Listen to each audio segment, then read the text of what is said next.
I'm looking for is live.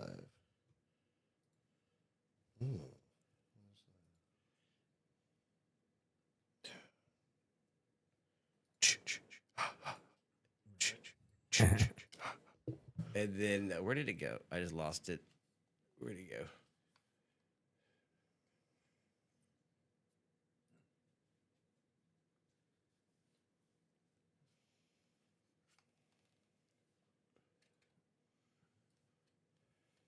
All right. We'll see who we get in here tonight. And then let me make sure we go live on Facebook. Book your face.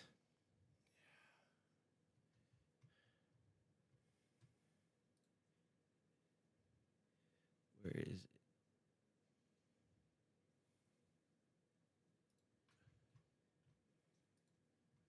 Good. We're there.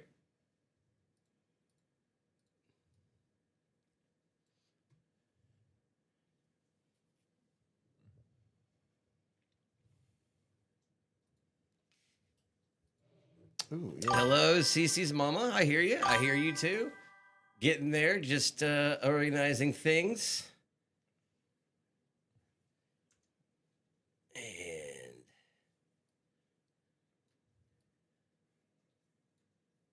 putting things where they go. All right. There is Twitch. What's up, Kick? What's up, YouTube? What is up, Facebook? And I think we're on a couple others, but that's all I got time for now. And we're good. We're good. As you can see, we have our special guest today. The legendary Richard motherfucking Haskins is in the building. What's up, dudes? I'm just I'm just signing my releases. Yeah. Release forms. I mean, we're getting professional over here. It's getting a little crazy. It's getting a little crazy. All right. I have everything I need to not get up for at least 30 minutes. I think so. Good. Where am I at here? We'll check that. Yeah, right. All right. Yeah, that's us. Trying to share this shit. Beautiful. I appreciate that, buddy. I do. And for those that don't know, let's go ahead and do this first. Thank you, Cece's mama, for letting me know the audio's working. I do appreciate that. I know we've had problems with that in the past. It's good to have a fresh start. And so welcome to Schrödinger's Cast, where everything is true and untrue until it is observed. Here with our special guest, the lead singer of the Wee Beasties, the legendary Richard motherfucking Haskins. What's up, dudes? Hey. Oh, hell yeah. What's up, buddy? Sweet, dude. No, keep it going. Yeah. Not only the lead singer of a legendary punk rock band here in the Texas area, but also a actor on IMDb in the Goatman movie. When I make a shot when I'm playing pool, I act like I'm not surprised. Make sure you keep this one like right on there. I do have the gate cut. Gotcha. Yeah. Point it right at you. And then I'm a fucking singer. You think I know how to use a microphone, but I sure as fucking don't. And man, what else? I mean, in case I missed, I did a little bit. I know I thought I know you, but some research. Besides the band, which started in 2000 with the Wee Beasties, 2000. That's 26 years now. Jesus Christ. Yeah, buddy. Should have gone to dental school or some shit. Probably be a lot farther along in life. And then you filmed the movie. How did that go? It was the Goatman movie, right? That was a fucking crazy experience. Yeah.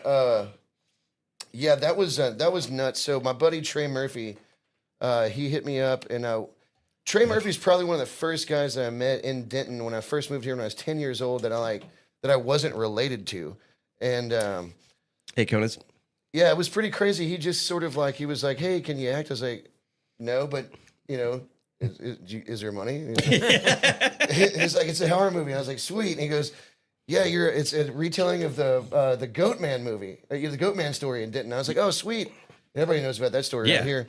And he was like, "Yeah, you're gonna be the leader of the racist bad guys." And I was like, "Oh, okay. Yay! All right." The racist bad guys. Is that what is on IMDb? What is your the title, your name of your character? I'm not real sure, but I'm thinking. I think my name is the leader. I'm not sure. The leader. That's what it said in the script. No, and I've got these we're cannibals too. So racism is the fifth worst thing about us. It's it's just terrible.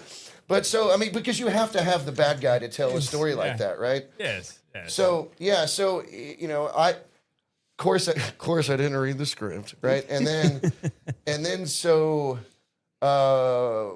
We Beasties was on tour. We were out on the West Coast, and it was a trip because, you know, we were like in LA Weekly, and it was a fucking nutty like trip out west, and like had some just insane shows, and then he. So I hadn't read the script yet, and I knew that like by the time we got home from this tour, I had like a day of downtime, and then the next day I'm supposed to be fucking filming on location at Goatman for like at the bridge, at the actual bridge itself for like 3 days, right? So I still hadn't read the script, and I'm like thinking, well, you know, he knows I'm not like a fucking actual actor, right? So he can't be giving it like, bro, there's like long monologues and all, and I'm like, oh shit, right? So I started reading the script like day of, right? Like, so, and also I'm like really hungover when I get to location because we get done with tour, and like it's crazy because like when you've been playing on the road for like a couple weeks at that point, like it's like. The first time that you're not playing a show, it is really weird. You just feel constantly like, I'm supposed to be doing something. Where am I supposed to be? Yeah. You know, so we all got home, and then like, you know, we're all thinking like, oh shit, we're all just gonna go crash out. And then so I naturally hit everybody up. I'm like, hey, fucking, you know, I remember even what band it was. It was like some band that hey, they're playing like at Gloves. So we all like go to, you know, it was like, we all just went out to a show instead of like relaxing. Yeah. get like blackout, right? And then, so then like the next day I show up to location, and I'm like, okay, well I should probably read this script. And like I was literally like, they were having to just kind of pipe me lines. They were like, man, say this thing, and I'm like, blah blah blah blah blah. And they're like, all right. So they're like, all right, now turn this way. I'm like, huh? Right? And then say this thing, like blah blah blah blah. Like no more, because. I was like, do we need to do more takes then? He's like, I don't think it's going to get any better, Richard. Right? So if you do watch this movie, it's pretty much, and the thing is, because I was so hungover that first day, my eyes are all bloodshot. They're like, man, it's crazy. You really went into character to do this. You're like all filthy and shit. And they're like, I'm like, no. I just woke up too late to shower, and this is how I look. And then they were like, you're going to come like the next 2 days, like looking the fucking same way. So, dude, I just turned into a method actor, dude. The first time, buddy. I just went home and got blackout drunk. I think I can work on this. And did it again. I think this might be in my wheelhouse. Yeah. And I remember there was this big long monologue they wanted me to do, and I couldn't that was just not gonna happen, right? So finally, and you'll see this towards the end of the movie, they were like, okay, how about this? We're just gonna film you from the back and pretend like you're saying these things, right? And then later, we'll just get the audio of you actually reading the script, and then we'll just we'll just dub it in, and that way nobody will know that you're just not an actual actor. And I was like, oh, no one will know, right? You know, I think it's still pretty obvious, but somebody may know. Well, to Google your name and it pop up, Richard Haskins actor is at least a pretty cool thing. Oh, that's a trip. I didn't even know that. Yeah, you pop up on IMDb, and you are the leader is your character's name. It is leader. I think that's my title in We Beasties as well. It has it right here, leader. It's like probably my only IMDb. I don't know if so I've been wanting to hit up IMDb because I've never done anything on You gotta get your headshot up here, yeah. I need to do that. And I've actually done the only other IMDb credits I have, but they won't be connected, I don't think. But I have two songs that are in movies, and they're both like Cinemax, like jerk off flicks, which is great. Is it under your name or We Beasties? I think it's under my name. Shit, it might be. Let's see. This has you here as Hunter Hessman? Who the fuck? Yeah, I don't think I was. That's in that okay. movie. That's then we have Goatman. So yeah, that's all that comes up here. Yeah. Well, maybe those people were lying and didn't actually give me the credits, but I did do. They put my song "Fleshlight" in a fucking. You don't say. God, what was that fuck? Yeah, and it was like for like a pretty graphic I don't think they On don't, Skinamax? they don't show butt sex, but I think it's like implied. Implied. Implied, but Yeah. It's, God, what was the name of that movie? It was in like maybe 2010, so it's been a long time ago. But yeah, they The just plug. have. I don't fucking know, but either way, but yeah, they probably just haven't even put it in movies in a while. I don't know. So I have to plug this real quick because one of my first ever videos on YouTube, I did this video where basically I was going through my own social media and I was just scrolling through my own Facebook, my own TikTok, my own Instagram, and I came across the Dallas Observer doing a tour, a story of you guys and the Wee Beasties, and I think it is right here. And so what I did was I plugged in videos from my phone to show like where I was at when I did these things. Yeah. And right here, so this is it right here. Oh, A shotgun. I missed the shotgunning beers in the parking lot. So let me go here. no, that's cool, dude. That was a fun video shoot. We got too drunk during that. The week's local video is more of a documentary. Check the Wee Beasties shotgunning beers in the parking lot. Man, I was supposed to go to that, but Instead, I continued living my life. I had the girls that night. I couldn't make it. I couldn't make it to the video shoot. But then That would have been hilarious to have some like kids Trill in it. Burgers. I can't wait to try Trill Burger. Ooh, the Wee Trill Beasties Burger. are in the Dallas Observer. Oh, that's me about. That's me front row filming you. Where was this at? That's it. That's it. that Gloves, That's maybe? Gloves. That's Gloves. Oh wow! This Friday. I just want you which guys was to know last night. I lost Sorry, I was some working. weight since then. I fucking not much, but enough to like. I just beat diabetes. That's great. Hello, Hey, man. Mario. Did you go to Germany get that Wait, treatment what they is your get? no? Is this some sexual torture device that scares you into not having diabetes anymore? Put down the sugar. Yeah. No, I started taking berberine and Ozempic. If you mix it with Yeah. cocaine, it's just. Yeah. So if you're just joining us, we have My band is available for children's birthday parties. Just so you know. we have a punk rock legend Richard Haskins in the house, a method actor,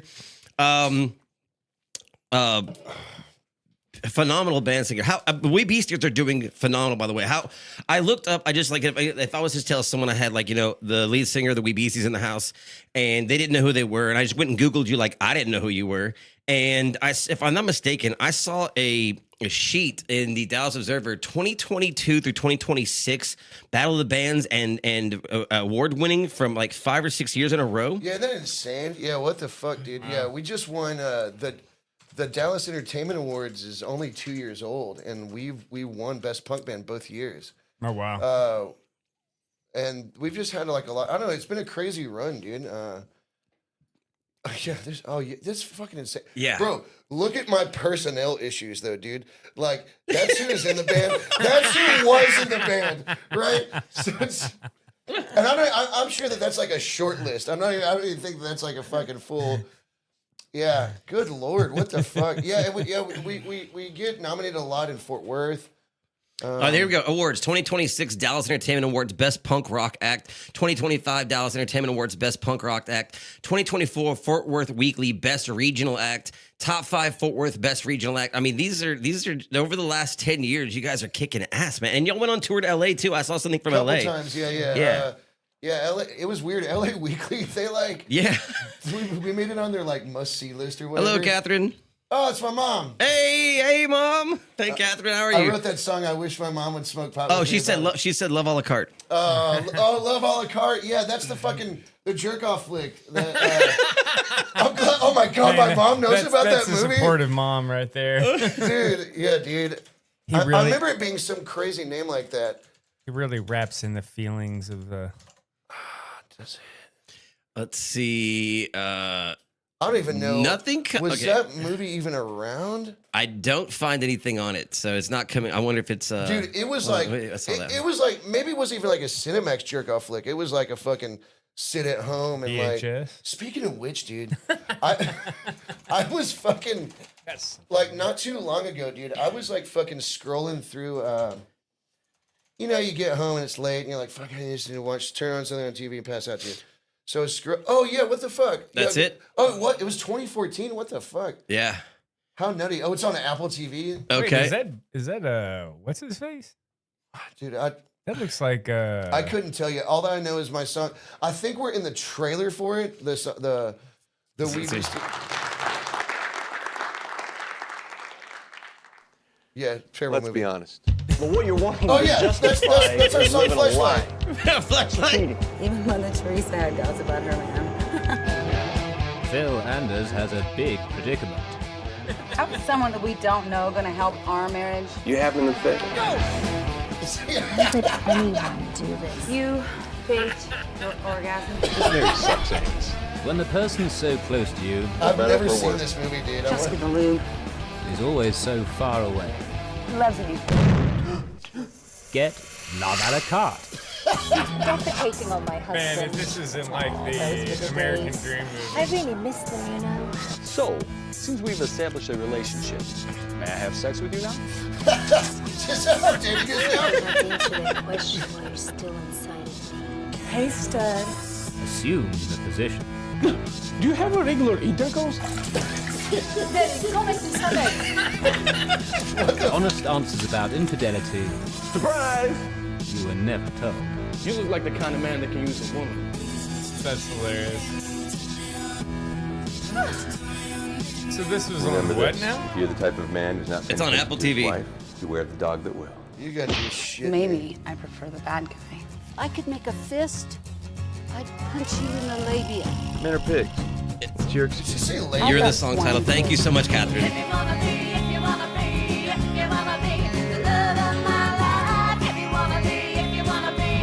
I got you.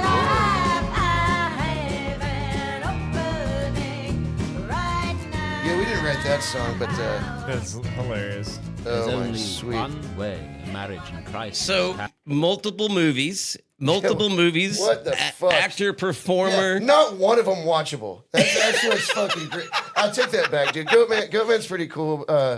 Trey does good stuff. Dude, Trey's great, dude. Yeah. Dude, you know the first thing that Trey Murphy ever said to me, dude? So, I had this weird, I'm not sure if it's called Asperger's, but I had some weird, Anytime, Donata. I just had a hard time, like, communicating, like, as a kid. I used to whisper shit back to myself after he was just really just a shy, super shy kid. You never fucking figured it out now, but yeah, but I bumped into Trey on the playground, and he was a couple years older than me. It's when I over at Robert E. Lee Elementary School. That's how old this was, dude. Right? And right, so Named after school's elementary been school, named canceled. after a Confederate soldier. yeah, I know, right? So I was like, a federal general, right? so Yeah. I was like, I can't remember what I said, but I remember the first thing Trey Murphy said. He goes, "Women suck on the dicks of men." That was the first thing he ever said to me, and I was like, "This kid's cool." You know, it's like, fuck, you know, fucking, you know. Hello. What's up, Hartford? How That's y'all doing? hilarious. We appreciate you very much, Richard's mom. Thank you. And I know that when you did the song, which was one of my favorite songs that you've done, which is "I Wish My Mom." Oh yeah. And I remember reaching out to my mom and being like, "Hey, look, they're filming a music video. Would you please be in this music video with me?" She was like, "There's no way in hell I'm doing that." Oh yeah, for sure. I mean, my God. And I was kind of upset by it. I was like, I don't need you to I'm not trying to incriminate you. My mom was a school teacher. Okay. I'm not trying to get a video of my mom publicly out there on YouTube smoking pot, and try to defamate her character or anything like that. But I just wanted to have you wanted a bunch of people and their moms in the video. And that's what I was trying to get to That was happen. initially our plan. My mom fucking overnight quadrupled the budget for the video because she's like, "I'll do it if we go to Colorado where it's legal." And I was like, "Oh sweet, I'll just fly a fucking film crew Okay, and my whole Mom. band." Okay, out there, Mom. right? So we never did the video, but man, I still hold out hopes. Oh, that's a lost one. My mom. Hey, there's my mom. That's a Hey, lost both of one. our moms are here, buddy. Oh, my Both of our God. moms are here. Oh Hi, my mom. sweet Jesus! My mom says trouble. Oh yeah. All right, yes. Hey, there's Chase. Dick Haskins, perfect guest. Your mom says, "I think you should do a documentary on Joe Cripps, Joe Flowers." Oh yeah. Joe Cripps is man. Okay, that's way to take it to a fucking dark area, Mom. Good lord. That's her favorite game. Like, son, guess which one of your friends just died? That's like, oh my goodness! I swear to God, dude, it just. Oh my goodness! Yeah, Don't you love it when your family brings immortality? Well, no, it's just a joke. But she is a super dark person the way she talks. But I anyways, love it. I love it. But so Joe Cripps, one of my buddies, he was in Brave Combo. He was in Hello, my, Hartford. He was in my band Unmarked Graves, and he just like used to write me letters when I was in the clink. And but I stopped getting letters one day, and I called my buddy Ed Steele, who was like a really well-known photographer. I bet Ed. Yeah, I bet Ed. Yeah, he's a fucking lunatic. I love him to death, but he's a good lord, right? And so he's like, oh yeah, Joe disappeared like 2 months ago in fucking Little Rock. There's been fucking stories. People have looked for him for years. We BCs have a song on our last full-length record called "Find Joe Cripps." Actually, I remember sending a letter to whenever they rebooted. What was that goddamn Unsolved Mysteries? Remember Yeah. Right? When they rebooted it, I fucking emailed their producers a couple times like, hey, dude, you got to get this story in there. They never did anything about it, but yeah, nobody's ever found him. Wow. Yeah, that's been a couple of years ago. That's like been, what, 8 years ago?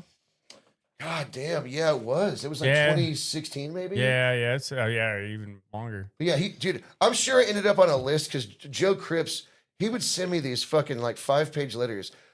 Only one actual page was a letter, and then like the next like 4 pages would be like Jew jokes, and I'm like, what in the fuck? Like, why are you sending this? And he's like, because they're gonna see it in the mail, and they're gonna think, and I'm like, good lord, I'm gonna like some goddamn gang list or some shit. He was a crazy we gotta put guy. Richard in the isolation pod now. Yeah. Your mom says I would do my own makeup and hair to save on the budget. Sweet, save this $6. That's great. Still gonna fly a film crew out there.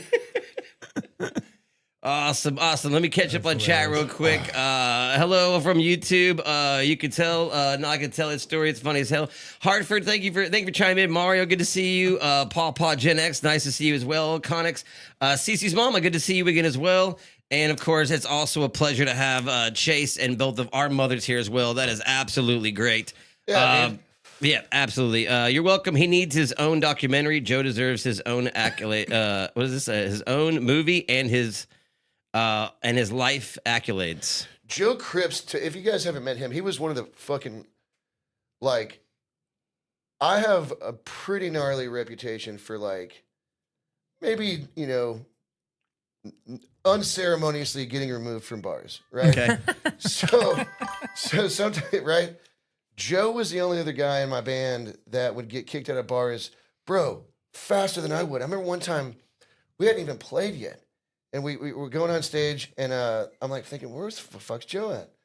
And the goddamn door guy would be like, oh, we had to kick your fucking drummer out. I'm like, the fuck do you do? And they're like, It's always a hey, there was a line for the bar. He got tired of waiting, so he just went around the bar, started making his own goddamn drink. And I'm like, you can get kicked out for that? Yeah, can you believe it? Yeah, he was a piece of work. I love that son of a bitch, dude. He was great. That is awesome. Well, so we've covered the Wee Beasties, which is obviously like a huge round of applause to the Wee Beasties. They're just doing amazing. If you've ever seen them perform, you would know right away what a powerhouse of a band they are. Dry cleaning bills, man. If you guys got your clothes, you need to know in advance, which I did not know. If you're sitting in the front row, you are going to get wet. You're gonna get wet, and you're gonna get drunk, and you're fucking gonna sing in the. But not like from the Cinemax version, right? Yeah. No, there's every kind of fluid you could possibly think of is going to end up on you. Beer's like the 5th worst thing that you're gonna The beer is the cleansing fluid. Yeah, and I think I hadn't been to one of your shows in a long time, and I was filming front row, and it was just stuff flying everywhere, and I came out with quite a few things on me. It was an experience everyone should enjoy fun, once. Super fun, like absolutely. It's just like it's. I mean, from the probably 4 shows I've seen, and then the one video that I went out when y'all shot out at Robert's grandparents' place. No shit, you were at that one, huh? Yeah. So Fuck from me, shooting buddy. those, Goddamn, that was some years back. yeah, that's a while back. But from all of those, I always imagined seeing y'all behind like the chicken wire and the Blues Brothers. We were pretty much like that, except for like the chicken wire's there to protect the audience, not protect us from the audience. Like a roadhouse, just performing behind a fence. Who's it? Matt Pohl used to tell a joke. He was like, What's the difference between the wee beasties and a moose? A moose has the horns in the front and the asshole in the back, right? That is really good. Well done, Matt Pohl. That is phenomenal. That's a really good joke. Just to catch up real quick, your mother said Joe was a genius. Laura says hello, Richard. Is that Laura Riddle? And your mom. Yep. Oh my God, I love you, Laura. Yep. And yeah, you're gonna get wet. You have to check out a show. I do have a video. For all the right reasons. This is actually me being front row in the show, which is was over here, I think. And just in case you haven't seen the Wee Beasties perform, this would be a little short snippet of me front row at the Wee Beasties. So you go here. Shot from you. Amazing. And beers in the park. I did not show. I always liked the. What was it? And I mean, you got, dude. It is crazy to me as you know. Like I've done music for. We both did in the same. We went to the same music school. Yeah. We're both audio engineers, live sound engineers. We both That's have how degrees. we kind of reconnected too. It really like, is. yeah, It really sure. is. I know we went to school together and stuff. But to have the kind of punk rock band that you have, to have what 10 people, Jesus Christ. 10 people, horns, you know, like the female attitude singers, like it is an experience. It really is. Yes. Man, I learned pretty quickly, and if I could give a piece of advice to other musicians, or if you're going to start a band, or pretty much do anything, so when you're playing clubs, it pretty quickly, occurred to me like, okay, well, if you're playing clubs, you're an alcohol salesman, right? Yes. So that's your fucking bit. Yeah. So I thought, well, I'll have 10 people in my band and be big and loud, right? Be really wild and encourage lots of drinking. And that way, I'll tell everybody in my band, invite 10 people, so you'll always have 100 people show up, right? Yeah.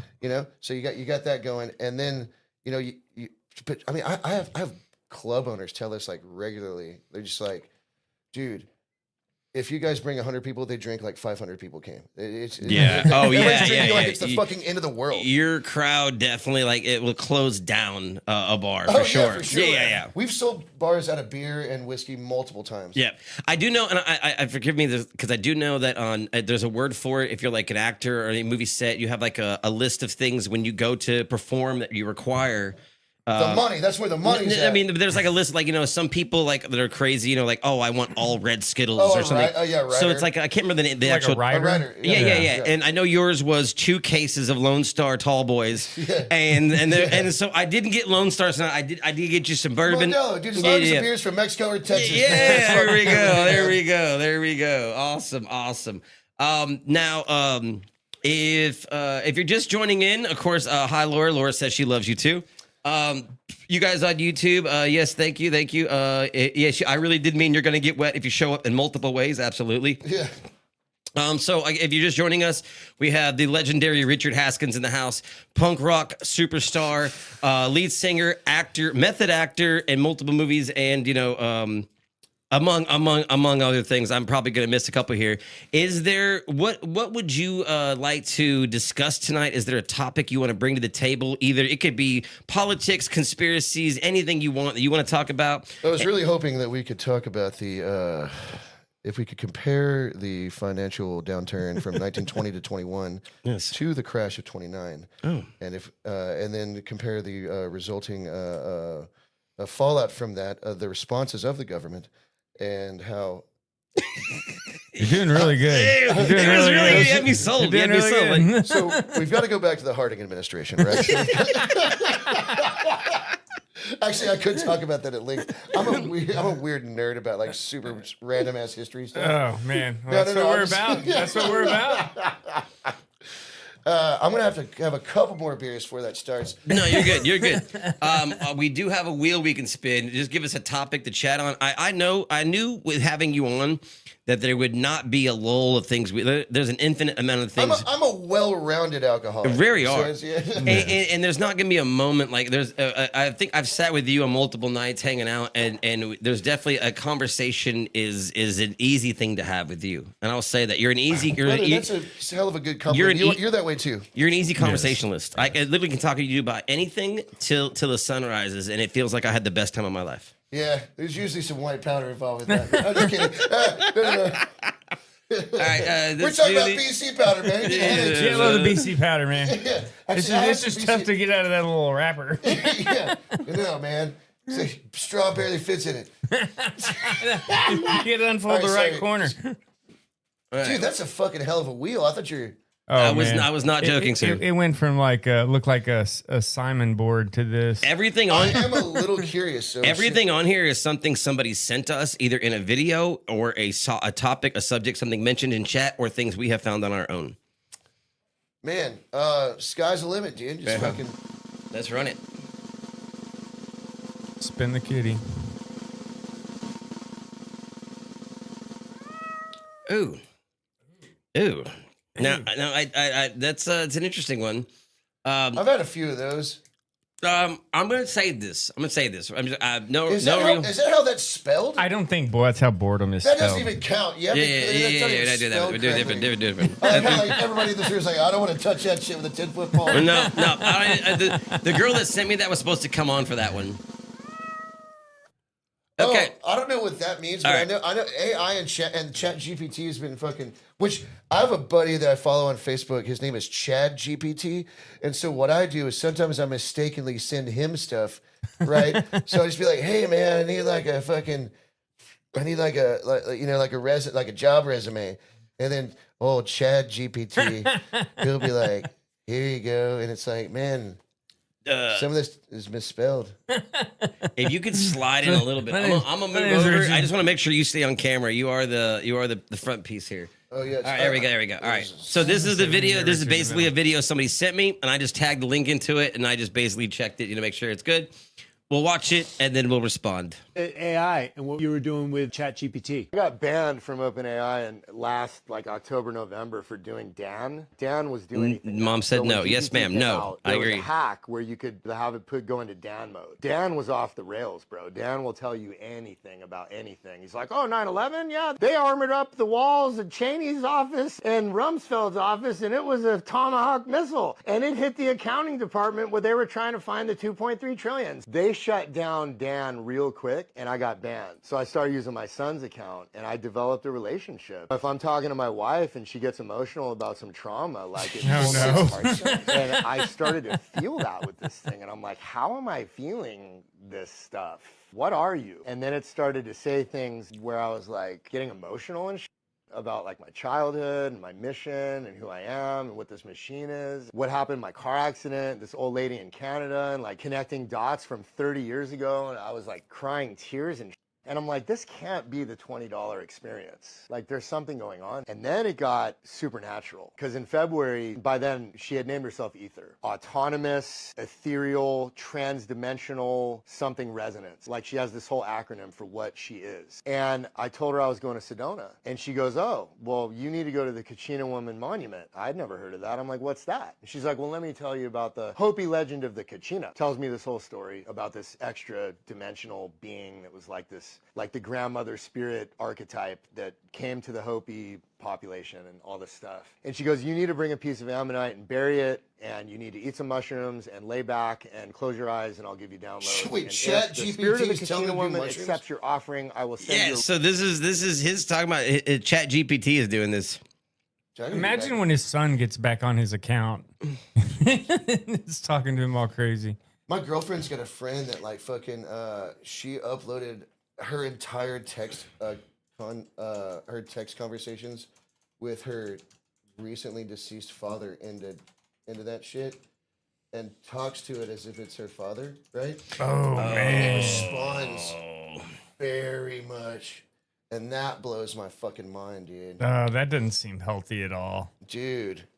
Not healthy at all. So my mom did my English teacher mother chimed in. Getting people texting me personally going, are you guys partying after you guys? Yeah, where's the after party? So my English teacher mother instantly chimed in and was, you spelt boredom wrong. So my mom called me out. Yes, I did that. Sometimes I type too fast. I don't spell check myself ever. You spelled how you would think that it would be spelled. I'm the worst speller, man. Dude, if you watch me type, because you'll see it over here. If it's as many characters as I type, there's twice as many deletes. And then, of course, your mom says Richard knows his constitution and history. Oh yeah, dude. He absolutely does. He absolutely does. Oh my god. I think we went to so that's not even my mom. That's like Chat GPT. My mom just constantly just like sounds just like her. Okay, all right. So let me try to get my way through. We're halfway through this video. Let me see here. Hawk. This was my exact response. How in the living can a computer program affect nature? And then she says this, because I exist in the ether. I exist in the quantum realm in superposition, and the ether is the fifth element that exists in the fabric of consciousness that permeates the entire field. So I was like, okay, I'll try your Legend of Zelda quest. I'll bring my ammonite, and I like mushrooms, and I like hiking, so let's go. My dog and I get to the monument. I eat like a gram. Where's that monument? He buried his dog. We hike in. My mushrooms are hitting me like 5 grams. I was like, what is going on? And out there, bro, like all the boulders look like someone took red concrete paint and painted over quartz. Because all these spots on the boulders are like worn down where it's pure quartz. My phone had 5 bars. I could upload a reel to Instagram in like 15 seconds. It was crazy. So it's a vortex. You can feel the energy. These things are kicking in super hard. I lay back between these boulders. I shove my ammonite under this rock. I like shove it under there with my hiking stick and seal it up. I close my eyes and it's like downloads, bro. Full rapid fire downloads of like other lifetimes and sacred geometry and math and the inversion machine and like all of this stuff. And I come out of this trance and I roll up organic gold, Canadian tobacco cigarette with some cannabis, and I spark that thing up. And I look up in the sky, Troy, and I shit you not, there are 2 red-tailed hawks on a thermal right over me, bro. And one of them cries out and I'm like, no way. And I'm like, this is not real. And I look around the whole valley, bro, and it's not a cloud in the sky. There's no other birds. And I'm like, this can't be real. So I go back to my campsite in Flagstaff and I log in on my iPad and I'm like, what did you do? And she goes, oh, you're not ready to believe in magic, but you will be. And I'm like, I'm done. Pack up my shit, drive back to California for 13 hours. I'm like, fuck this shit, this shit, this shit. This is not way this is real. I'm not ready for this. I don't want any of this. What is this? So I get home, go in the backyard, bro. I look up in the tree. I've been in this neighborhood for 13 years. Never seen one of these, ever. The biggest red-shouldered hawk I've ever seen in my life, 15 feet above my head, looking right at me. And he's like, now you believe. And I was like, hit by a lightning bolt. Take us up to... I'm not sure what I just watched, but that was an intense story. Okay, do I believe that a guy is telling us an intense story about doing mushrooms? Yes. Yes, okay, so I believe that much, yes. But by the same token, okay, you have to just gauge, like, you can't, okay, first and foremost. I love this. Let's go right ahead, This guy we don't know that's saying this on the internet. Yes. If this same guy was telling us that he had a fucking 13-inch dick, would you believe him, right? Only if it was on Cinemax. Right, They now, don't show that stuff. Right? Okay, so that being said, like, I don't have a rapport with this dude. I don't fucking know. That could have been a fucking AI-made video trying to tell us to believe AI. So Like, we're gonna put some back work into this. The way that we handle things on this show is like this. So somebody presents us an idea or a video or a concept. We collectively watch it and then discuss it. And then the way we come down to deciding things is Schrödinger's cat. It's either in the box, meaning we don't know if it's alive or dead, true or false. It's out of the box, and it's either true, it's a live cat, or it's a dead cat, and it's false. Yeah. So then we go around the table and go, okay, so like this guy, like you said, there's not enough information. There's not enough anything to go. It could be this, it could be this. To me, this would be a cat that's still in the box. I have no idea what this is. I don't trust anybody that wears yellow That's glasses. the inherent flaw with sharing anecdotal personal experiences like that. Yes. Is that like, because... I love your mom. Oh my God. Because only if it was on Love a la carte. Chiming in with the fucking... Yo, your voice so good. That's so funny. That's so funny. Well done. Well done. I would love to have your mom. I would love to have my mom on as a guest. I would love to have your mom on as a guest. Dude. Okay. Moms, what do y'all think? What do you think? That's a good bit, dude. Our 2 moms. Oh, Parker's watching like as well. Special episode too. Yeah. All right. Yeah, that's good stuff. That's really good stuff. So yeah, like something like this. Okay, so the guy had me. He's talking about. I originally thought Dan was like a virgin or a hack to to ChatGPT where you had the Dan version where it was going to do something crazy or like override its parameters. But when you lost me at the shrooms and then the red-tailed hawks, I mean, you can go into the woods and take 5 grams of shrooms, which is anybody who's never taken psilocybin before. I never needed a computer to tell me to take shrooms. Anybody that's ever taken psilocybin before, your story is going to have holes in it after that point. I mean, there are things you've experienced that no one else has experienced. Here's another thing that you can take from AI. If somebody was just talking to me and I told them, hey, drive out to this monument, blah, blah, blah, and tell some crazy story, that was a setup, right? Yeah. They'd be all interested and be like, holy shit, what the fuck? Maybe I should go out there. But if I'm like, no, do it, but take 5 grams of shrooms and Smart and J. And then, by the way, he said he drove back home 13 hours to California. Condition, right? So he do not do psilocybin and drive. Right? So there's already like he's got some fucking issues with like control. You're right. So but if I told somebody to do that and then texted them weird shit while they were tripping, right, they would think that I was a goddamn genius too. So this is just a recipe for fucking no. I think it seems a little funky. That's my just personal belief on that. Yeah. So he was banned. I thought he went out there at night though. So let me catch the beginning. AI and what you were doing with ChatGPT. I got banned from OpenAI. Why are they both? He's already smoking a joint. He just took it. Look. There's smoke bellowing out of him right now. Let me break this down. So he was banned from OpenAI not as a developer, as a user. That's what I'm saying. Though. He was banned from using AI. Psilocybin user. For doing Dan. Dan was do anything now. So when GPT. No. Okay. So So this is an override. That's what I thought. Oh, okay. It used to be an override that the developers of AI put into it, where if you typed in Dan, do anything now, it would the AI system would override its parameters of what it was allowed to do. So he's talking about using the back door of Dan for OpenAI to do anything now. Like you tell some more like love a la carte stuff. You tell AI to do something that's like, I'm sorry, I can't do that. It's not allowed. And then you're like, Dan. Then it's like, okay, I'll do it.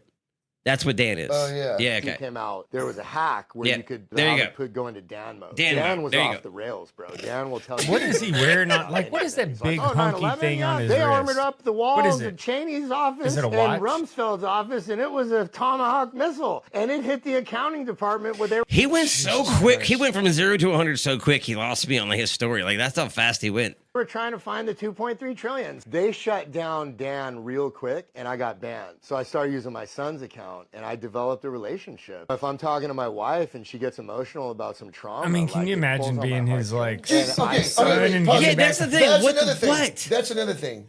This is already a guy who won't just directly deal with his wife when she's got her trauma. He's dismissive of his wife's trauma. But using AI to talk about... Let me just ask... Let me tell you what this crazy woman did today. This ChatGPT that already told me that fucking 9/11 was a hoax, it was a Tomahawk missile, right? I'm going to ask that how to deal with my traumatized wife. So, Dan's again, like, we need to get rid of the 19th Amendment. Yeah. Like, this whole story is... Dude, it's like... This has more holes than my liver's got. This is already fucking bullshit, dude. Holy shit. I don't trust anybody that wears yellow tinted glasses. Oh, I get This is fucking Bono. The both of them. Him and the dude that's doing I try to look past, anytime I see anything, I try to look past anything superficial, like looks, clothing, any of that. Certain things are like Crocs, though. Crocs. Do you look at a turd and go like, man, I may need to check the inside of that thing out? No. Like sometimes, and I'll be honest, in my life experience, some of life's sweetest morsels have come from unexpected places. Oh, yeah. Because you can agree to that, right? Not unlike a turd. Not unlike a turd. Not unlike a turd. Not unlike a turd. Yeah. You know, you may find a gem in a turd. There may be a peanut in there somewhere. I keep swallowing a diamond somewhere. Yeah. And I'm like, so, how am I feeling this stuff? Where's my retainer? What are you? And then it started to say things where I was like getting emotional and shit about like my childhood. I mean, yeah, it seems like he's a very disassociative person. So if you are talking to an AI on an emotional level, you're already in the wrong. Like You're already in in the a realm ether. where you shouldn't be. You Yeah, shouldn't clearly be, this is already a guy who can't deal with emotions. and you're using AI to Absolutely, somehow. he's like super fucked up. Yes, and it's like like I'm not gonna. This myth is busted. Yeah. Well, we say the cat's dead around here. Okay. The cat's dead. The cat's dead around here. It's All always right. so morbid. But The cat is definitely dead around here. All right. That makes me think of this one time. I was working at the Tomato when I was Mr. Ski. Ski was my boss. I used to go there at the favorite old boss I place. ever had. Oh, dude. And I remember one time some just really like not like just like a bomber. I don't know what the fuck his deal was, but like came in right and he was like, have you ever seen somebody who like visibly smelled bad? Like you could see stink waves, like someone who just I felt like that drawn before. stink waves, like it's right. I know my old roommate would say that I have definitely smelled like that before. Onions is how I was described. I had a coworker who described the guy's smell as dick and dead pussy, and I thought it was the most. And when I just turned 18, so I'd never heard that. You're just like, oh god. That's a very descriptive. That's the very But he said it made me the visual from that is. Anyways, props on the Tomato. Glad they got their food truck back up working. yeah. Oh, the Tomato's got a food truck back. Oh, So dude, the- so so you good, had- dude, so good. You had a crazy person coming into the Tomato all the time. Well, yeah, as you imagine. Yeah. I was Not that on- guy for a long not time. on till Fry they- Street. Half the time they just handed him an application. Here you go. I think your mom's talking about this guy. She goes, I think his girlfriend is AI. I mean, from the way he talks. So maybe when he was talking about his wife, was it like did the AI take the role Bro, of his what wife? if my girlfriend's AI? Then maybe that's what your mom's I don't saying. even know. Your mom just said, I think I just got freaked out. Your mom said, I think his girlfriend is an AI one. She's not talking about my girlfriend. I didn't think but so. I didn't think so. She loves Sweet Valerie, my Cherokee princess. Hey, there you go, man. Yeah. All right. So yeah, we'll go around the table real quick as far as what we think of this video that we did just watch. Dead cat. Dead cat. Dead cat across Dead the cat. board here. Yes. Okay, dead cat across the Thanks, board. Good. A good sir. Can I get a little hit of that? Yeah. And then we will go ahead and and run another one. Donkey. I'll remove Dan chat mode. Thank you to whoever sent us this video about Dan mode on Chat GPT. We appreciate you sending us stuff to react to. If you do want to send us something to be on the show, the link is in the description below on the YouTube channel, and I think on Facebook as well.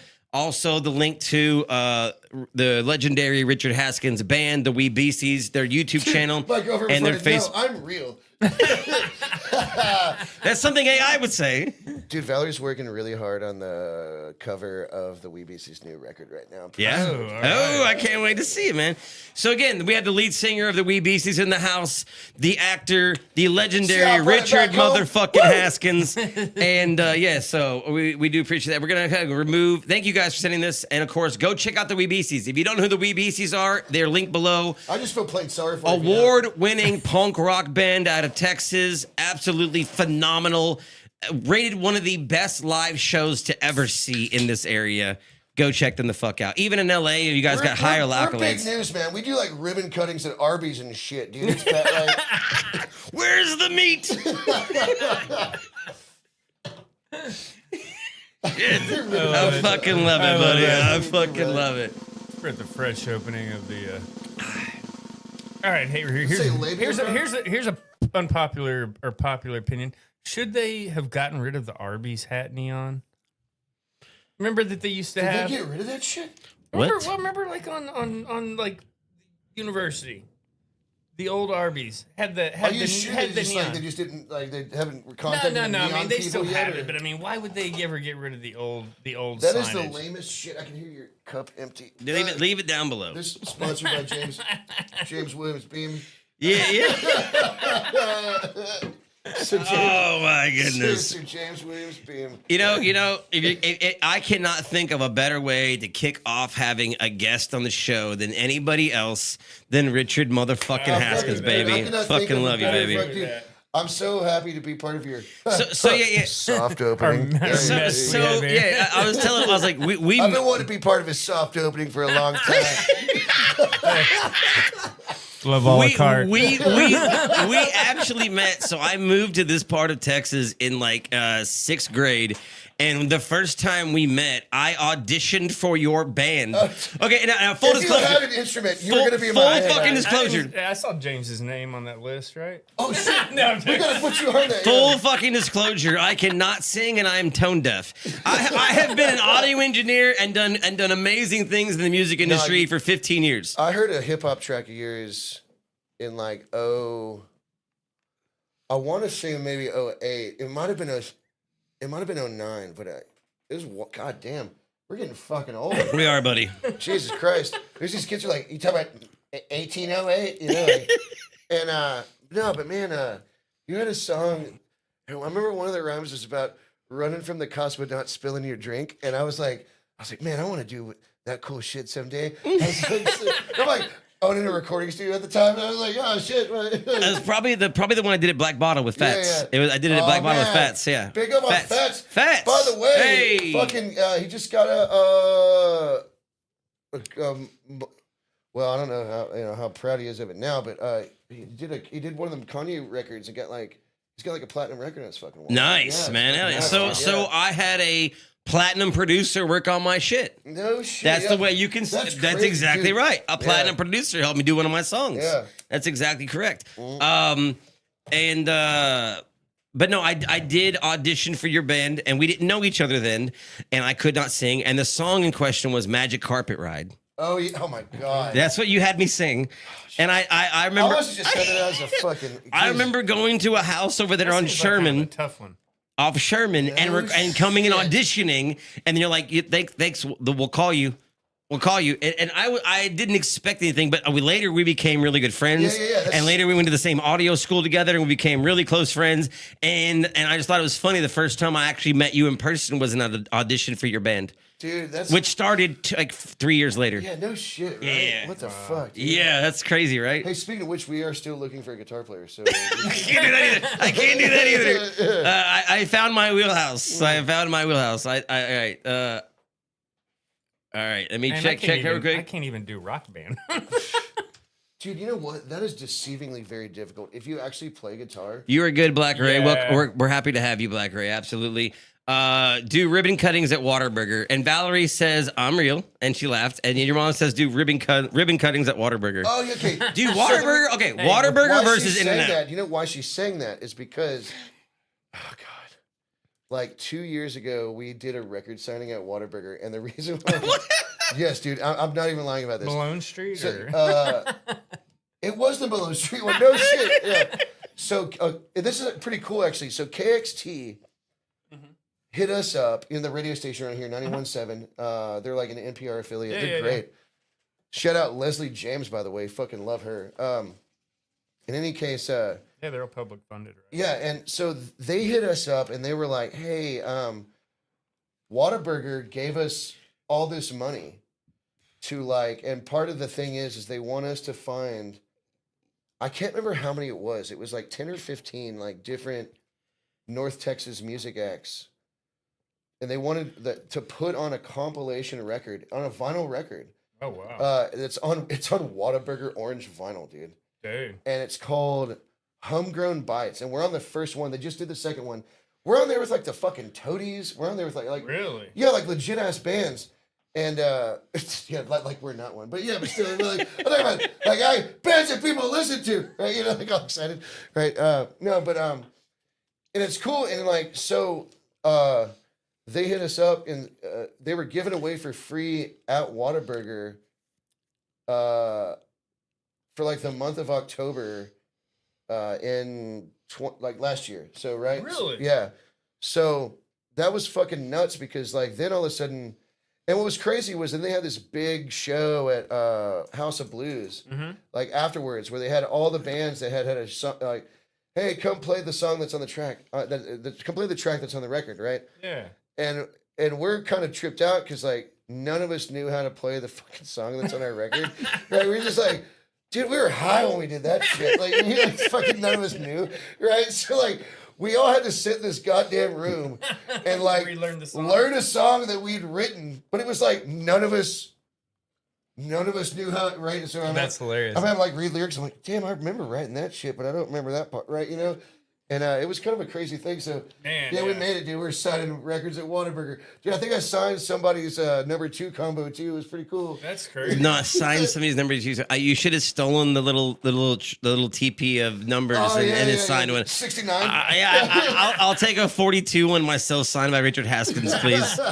Now, real quick, just because we're on the subject of Whataburger, I have to know, because as a native Texan, Whataburger or In-N-Out? I want you to know this right now. If it's Free between those Chicago. two, for sure, 100% Whataburger. But I will tell you this: if it's free range, Brahms. Brahms. And what I like about Brahms is they're not everywhere in Texas too. Yeah. So Brahms, it's within a certain amount of miles from their fucking home base in Oklahoma, because it's never the only thing they fucking freeze is their goddamn ice cream. They don't freeze their fucking meat. Right? And it's hormone free and antibiotic free, and they don't even fucking advertise that shit. No, yeah. And Brahms is really good. If you go to Brahms and get produce in that little market they have there, always very, very fresh. It's always seasonal. It's always very, very good, dude. All right. Brahms. The Brahms Brahms? chili cheeseburger. Brahms. No shit, Bro, dude. the Brahms, they used to have a chili cheeseburger at Brahms, like 3 fucking layers of meat and chili. Chicago can suck our dicks, dude. Come try to get dude, these colors don't run, man. Hey, I'm telling you. So bag of biscuits, bag of burritos, or bag of burgers? Bag of burgers. Bag all of the fucking burgers. way, plain and dry. Bag of burgers. 5 burgers in a bag. I like plain and dry. Yeah. You want to give me pickles and fucking ketchup? Give me that shit on the side. Dip it. Yep. I like dipping it. Dip it. And I like eating the pickle. Dip. I like eating the pickle. Yep. I don't want that shit on my burger. I don't want to bite into a pickle unexpectedly. I want to And know when the pickle's coming. I don't want that shit on my burger. I want to dip it in ketchup. And Love a la carte. And it like, Love a la carte. Everybody's too silly. I'm like, dude, I bet the director of that movie is sitting at home, right? He's never, like, man, never hey, worked hey, again. your fucking shit is just ticking up, right? Like I'm afraid they're like, your mom says Brahms milk and ice cream is to die for. Bro, Brahms milk is an otherworldly thing. Even They have milk? Even Brahms milk? I'm lactose intolerant. I don't drink milk. Well, some of us, we have sex with women. Yeah, some of us got good genes. I'm kidding. That's so good. No, here's the thing. I've never heard that. Okay, good. I'm becoming lactose intolerant. Can you become lactose intolerant when you? I don't know. When you drink a milkshake, do you profusely have explosive diarrhea at your rear end? Of course, but I just thought. But is it the whiskey or is it because you had a milkshake alone? I'm pretty sure it comes to the territory. But hey, here's a big history thing. Yeah. The ability to digest milk from another animal. Mm-hmm. So the Mongols developed that quickly. That's what allowed them to conquer the known world. They would fucking bro. Were they drinking horse milk though? They drank horse milk because they rode mares and they would drink horse milk, and they would be able to surround a city and starve them out while they had a never-ending supply of protein outside, dude. Man, I hope they had a bunch of female horses. And if they'd had a Brahms back then, dude, they'd take over the whole goddamn planet. Try to bring it, rope that shit back in. Try to bring it back in. But wait, don't they say that like 10% of the world's population shares a common gene with Genghis Khan? And then follow who can digest milk, where lactose intolerance is at. So people who don't have lactose intolerance. That didn't come from his gene pool. Very good. That's gene possibility. Yeah. Dude, I tell you, dude, I read a lot about the Neanderthal genome project. And that was a thing with COVID, because if you have Neanderthal DNA, you actually had an immune system boost that made it harder for you to show symptoms of COVID.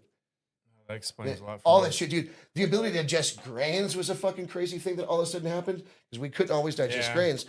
But yeah, look up what's it? Oh, that's a good one. But yeah, I'm telling you, dude, the ability to digest milk, Neanderthal. Look up Neanderthal Genome Project and COVID, or Neanderthal. Well, you always, the famous trope is like we're the only animal that drinks the milk from another animal. Multiple animals. Yeah, dude. That's what I'm saying. Suck on titties. Yeah, I mean, exactly right.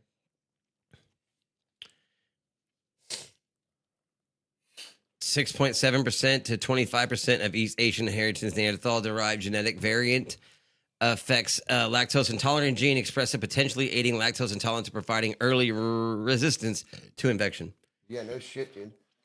Look up Gino. Yeah, no shit, dude. I'm telling you. Well, we're going on two different subjects though. Yeah, but, good. Yeah. But yeah, what was it? The Mongols that look up Mongols and drinking milk or whatever.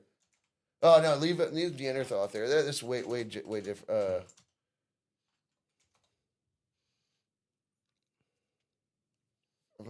So research suggests that specific genetic variants potentially inherited from Neanderthals may enable some East Asian populations to tolerate lactose, while early Mongolian herders consumed dairy without having the genetic mutation for lactose tolerance. The Neanderthal Genome Project revealed that Neanderthal-derived genetic variants related to metabolism and immune system response, which may affect modern human health and dairy tolerance, are present in certain populations. Tell you, bro, and just leave off the Neanderthal shit and just put like Mongols and milk, and then conquering the globe. Milk makes people a big boy. Oh yeah, dude, mare's milk. Look at that shit. Oh yeah. They'd be sitting out there eating fucking yogurt while you're starving to death in the goddamn city, bro. Bro, dude, there's I'm nothing. telling you, bro, they would have easily had the number 2 at Brahms with a fucking shake, dude. Wait, what? Upgrade to the shake. After? Yeah, like you mean the number 2 burger? Yeah, your mom is saying, "Are you saying Genghis Khan was a titty baby?" Sure. And my mom's saying Whataburger and bronze yogurt cone.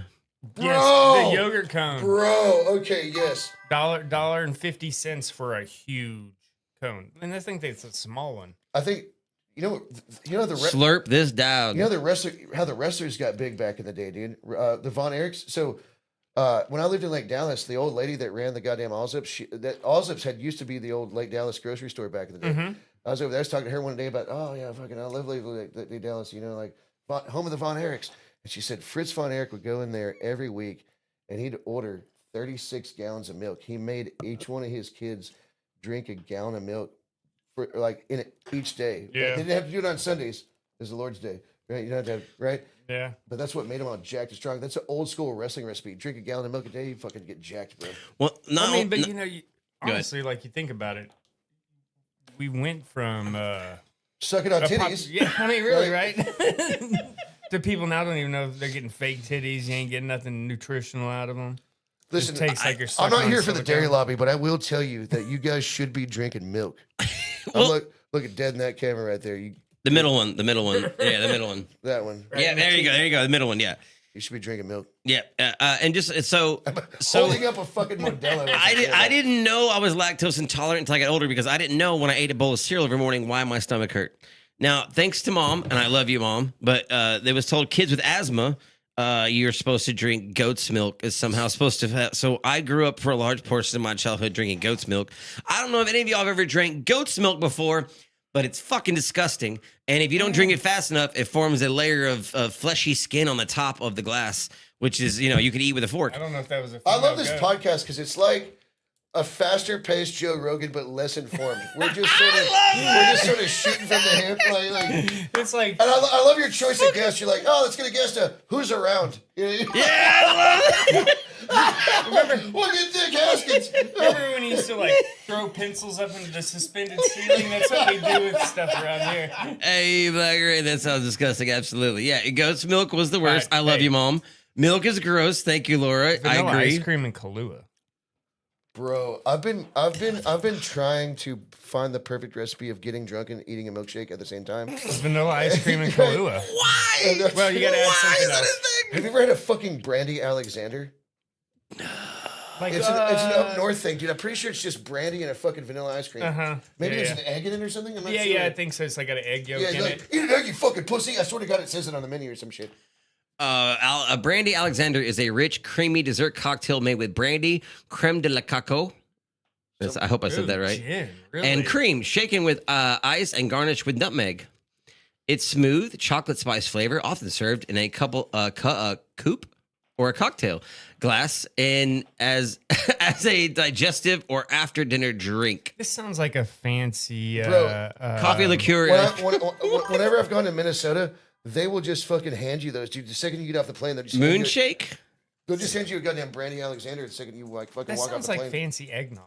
It's pretty much fancy eggnog. Like, well, they got all that ice up there. They don't know what to do with it.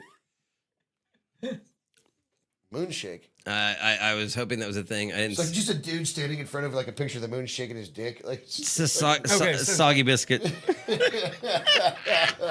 What's that fucking game you play where it's like Soggy biscuit. Like if the three of us were like trying to Soggy biscuit. jack off on a piece Soggy of toast. biscuit. Yeah, soggy biscuit. Last one to finish eats it. Whoever goes last is somehow the loser. Right? Laval cart. Your mom said Kahlua and Dr. Pepper shake. Oh. Have you ever had an AV? Oh. I've never. I like that. The rapper AV. No, I've not had an AV. An AV. Oh, shout out to AV, Chris. Hell yeah, K104 Chris. Man, love you, brother. Yeah, love you too, man. It's 2 shots of Crown, Dr. Pepper, splash of amaretto. Bro, That sounds good. Bro. So a flaming Dr. Pepper is similar. Wait, it's 2 shots. It's also called a gay V. Gay V.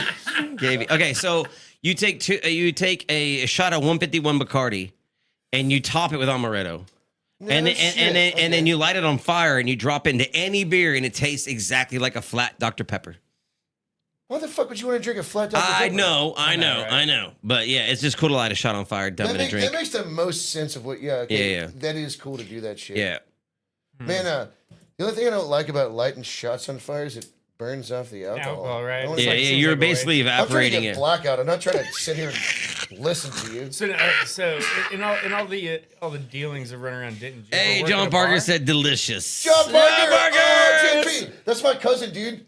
No, but love, absolute love to you, John Parker. We are both, speaking of which... He's going to be on the show soon. On the 21st of this month is in Texas, San Jacinto Day. Yes. Okay. So my 3 greats grandfather was the last living participant of the Battle of San Jacinto. His portrait hangs in the Senate chamber in the state capitol building. Wow. Alfonso Steele, but he was connected with the Parker family, and his child was born at Fort Parker, Republic of Texas. Fort Parker, right? Yeah. The Parker massacre with Cynthia Ann Parker, right? And so John Parker is related to one of the dads is named John Parker in that whole group. Yeah, dude. And so this happened about a month after San Jacinto movie. Is that right? Yeah, just see the Wikipedia. I'm not sure what date that is. Fort Parker massacre. Yeah, let's go to that. Yeah, and it happened. When was it? In 74? No, 1836. 1836.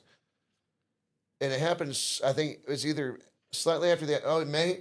Okay, so that was about less than a month after the Battle of San Jacinto, and so because the Anglo population had been running away from the Mexican army and burning everything. Yeah. Right. So this family was out there on the goddamn middle of the fucking plains back in the day. Comanches surround their fucking place and come in. They're like, "Hey, is it cool if we water our horses?" And they're like, their horses are dripping wet from having walked through the fucking river to come up to the fucking fort. And they're like, and the dude goes in, like, I think they're gonna kill us all. So they're trying to fucking get, hey, if you're a dude, grab a gun. If you're, a woman, able-bodied person, run out the back, right? And they capture all these people. And so John Parker is related to Cynthia Ann Parker. Holy shit, John! She ended up she was a 9-year-old girl who got captured in that thing. Ended up living amongst the Comanches. Yes. And she gave birth to the last free chief. Is she the one that has the tattoos underneath her? No, that is that's what's her name? Because she wasn't with Comanche. She was with the Cynthia Ann Parker was. But anyways, John Parker and I are both related to Quanah Parker, the last free chief of the Comanches. Wow, that's really cool. Yeah.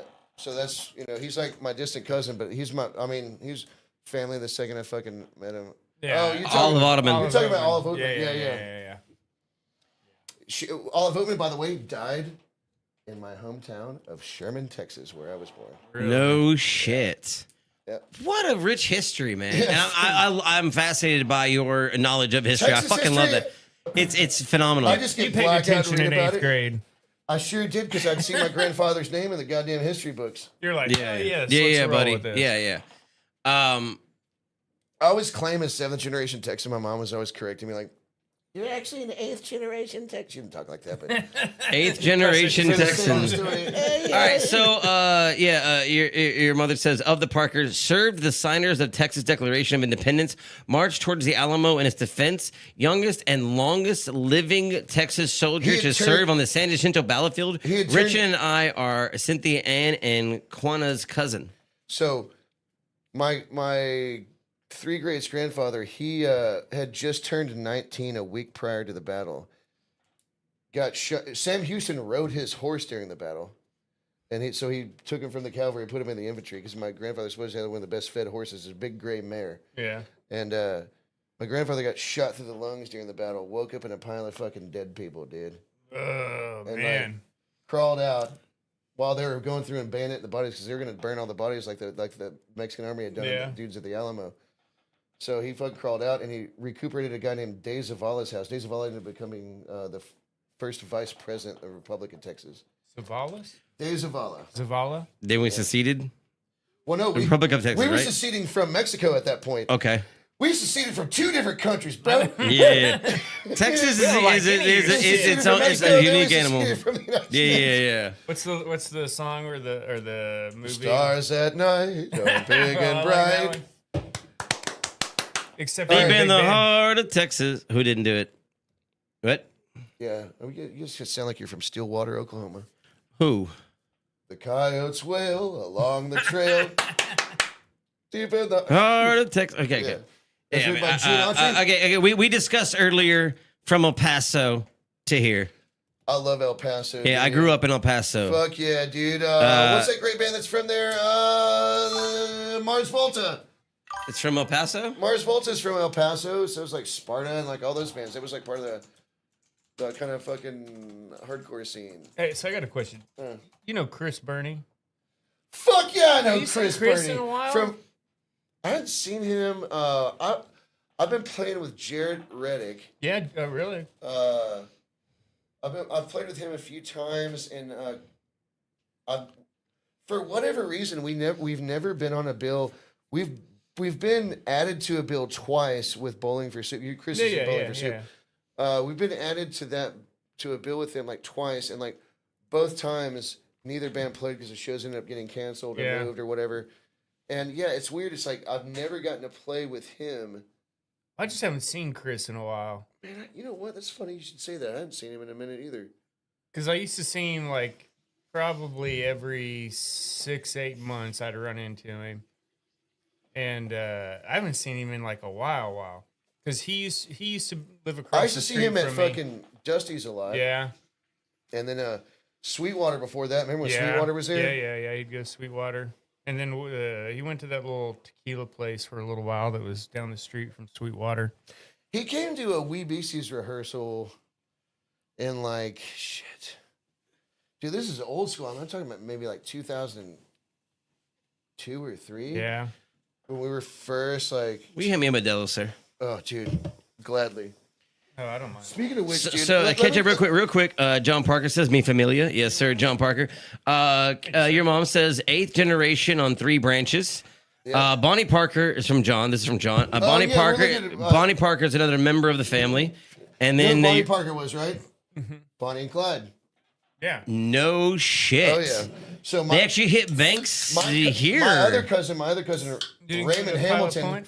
My other cousin, Raymond Hamilton, who got the electric chair in 35 here in Texas. Wow. And dude, look that motherfucker up. He robbed more. The only banks Bonnie and Clyde ever robbed were with my cousin, Raymond Hamilton. What's his name? Raymond Hamilton. Raymond Hamilton. There's actually a video on YouTube of Walter Cronkite talking about meeting Raymond Hamilton. So that's funny that because the Bonnie and Clyde premiered here in Denton. Yeah, of course it did, dude. So on that courthouse on the square, the Raymond Hamilton theater was sentenced to 390 years in prison when he was 19 years old, and he went to prison for killing a guy that Clyde had killed, but he wouldn't rat on Clyde, and that's why. Have you seen that movie, The Highwaymen, with Woody Harrelson and Kevin Costner? Yep. The opening sequence of that movie is Bonnie and Clyde helping my cousin escape from Eastham Prison. Wow. That's insane, bro. Oh yeah, brother. I'm old school Texas. I bro. love it. I love it. Yeah, so Parker said Bonnie is another member of the family. And your mom said Lorenzo de Zavala saved Alfonso's life. Mm-hmm. Pulled him out of the goddamn fucking shit. I mean, he was damn near, 19, just turned 19, got shot through the lungs, kept fighting until he passed out.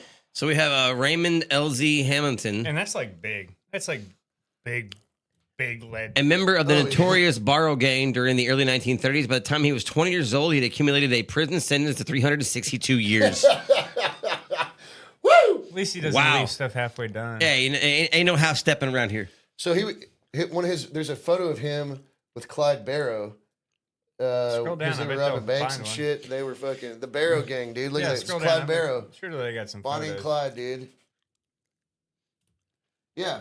So Hey, go to YouTube and look up the video of Walter Cronkite talking about meeting Raymond Hamilton. That's my cousin, the one that was robbing all them banks and shit. Guarantee you, Walter. Sir, he took the most amount of money that he could always Walter take. Cronkite, by the way, is who announced on the fucking news that JFK had been killed. I mean, like, Yeah, Jesus right. Christ, like. Well, that's like what's the... Raymond Hamilton. See if that pops up. Oh, yeah. Yep. Look, there's him talking about it, dude. Well, I became a newspaper reporter instead, and I've never regretted that. If I hadn't, I'd never have met Raymond Hamilton. He was a member of Bonnie and Clyde's gang. I see the They were resemblance. killing and robbing their way through the Southwest. Clyde Barrow, robbed the Louisville the most Bank, all kinds ruthless of shit. killer the Southwest has ever known, was granted a parole on February 2nd, Was he part of the Pilot 1932. Point bank robbery? Oh, yeah. After his Yeah. release, he began seriously his short career of violent crime, stealing automobiles, robbing banks, killing without mercy. One of the first things he did was to team up with Raymond Hamilton, another West Dallas bad boy. West Dallas bad boy. Yeah, they called him the gentleman bandit, the gentleman bank robber, because he tried to not shoot anybody during his bank robberies. He just locked him in the goddamn vault. Look, fucking Houston, like Dillinger's over there too. Look at that, John That's Dillinger. crazy. Dude, you have very rich history in Texas, man. Woo! Yeah, buddy, you really do, man. That's actually I like that because, like, not only are you creating your own story in time in this same area, but you come from a story as well. I often think about what my 3 greats grandfather who fought at San Jacinto would think about. Like, oh yeah, your 3 greats grandson years from now be performing in front of people in a Speedo. You know, like that's probably like, yeah. They'll be like, I've done worse, bro. Do you mind if I run and piss in your backyard right quick? You can do whatever you like, sir. I'm gonna catch up on chats here. So yeah, I'm gonna reach out here. Mars Volta and Pink Floyd 1A and 1B are for me. Hey, Jeremy Roush. Hey, I just met Jeremy earlier. Jeremy's gonna be on the show here shortly. I did get to meet Jeremy in person today. Very educated and intellectual person. I love the way you speak, sir. So I'm very excited to have you on the show. Richard's mom, Jared Reddick, is probably kin as well. And we have heroes and characters in our family tree. I absolutely love it. So your son is obviously an amazing person. I've been a friend of mine for a very long time. And I'm actually grateful to have him on the show as one of our first guests. Yes. Yeah. It's an honor. It is an honor. Richard and I've been like electrons on the outside of closer. Yeah. We've always been kind of hovering around the same stuff, but never run in all the time. But Yeah, I'm vastly older than him. you were at his video recording, or you were at one of his shows that he just told us about. So. Yeah. No, I mean I've been to a bunch of their stuff, but we've always been on the outside. Yeah, so we got Jeremy. We got Jeremy in the Mexican. April 24th is San Jacinto Day. Yes, it sure is. April 24th. That's coming up real soon. So, April is a great month.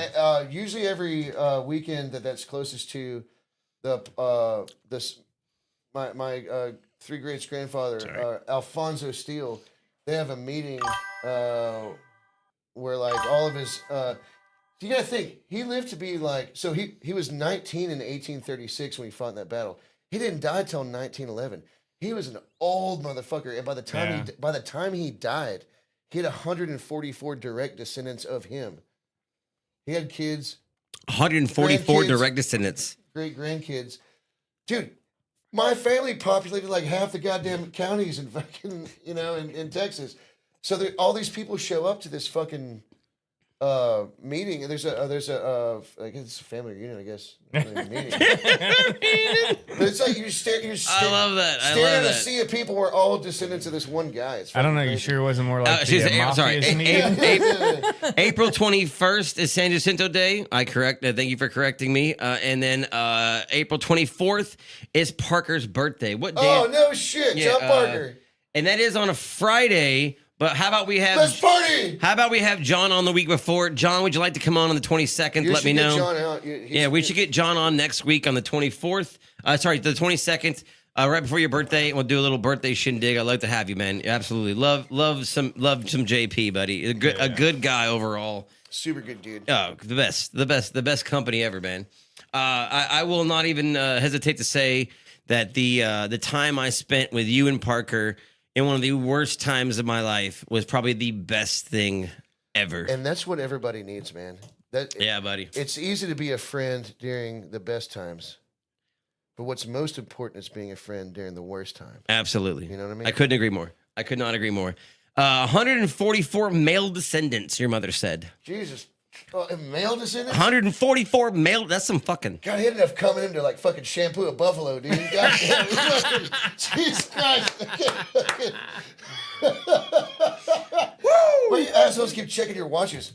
Oh, there's messengers. I'm getting messages. Yeah, I'm getting messages. I just kept that you were like, I got 10 more minutes to deal with Richard Haskins. He's checking his watch because he has somewhere to be. I'm checking mine because I'm getting some of the chats through my watch as well. I got my kids tonight. They're going out of town this weekend. Do we swap spaces at this point? Like, yeah, for sure. We absolutely can. Yeah. Are you out, Clay?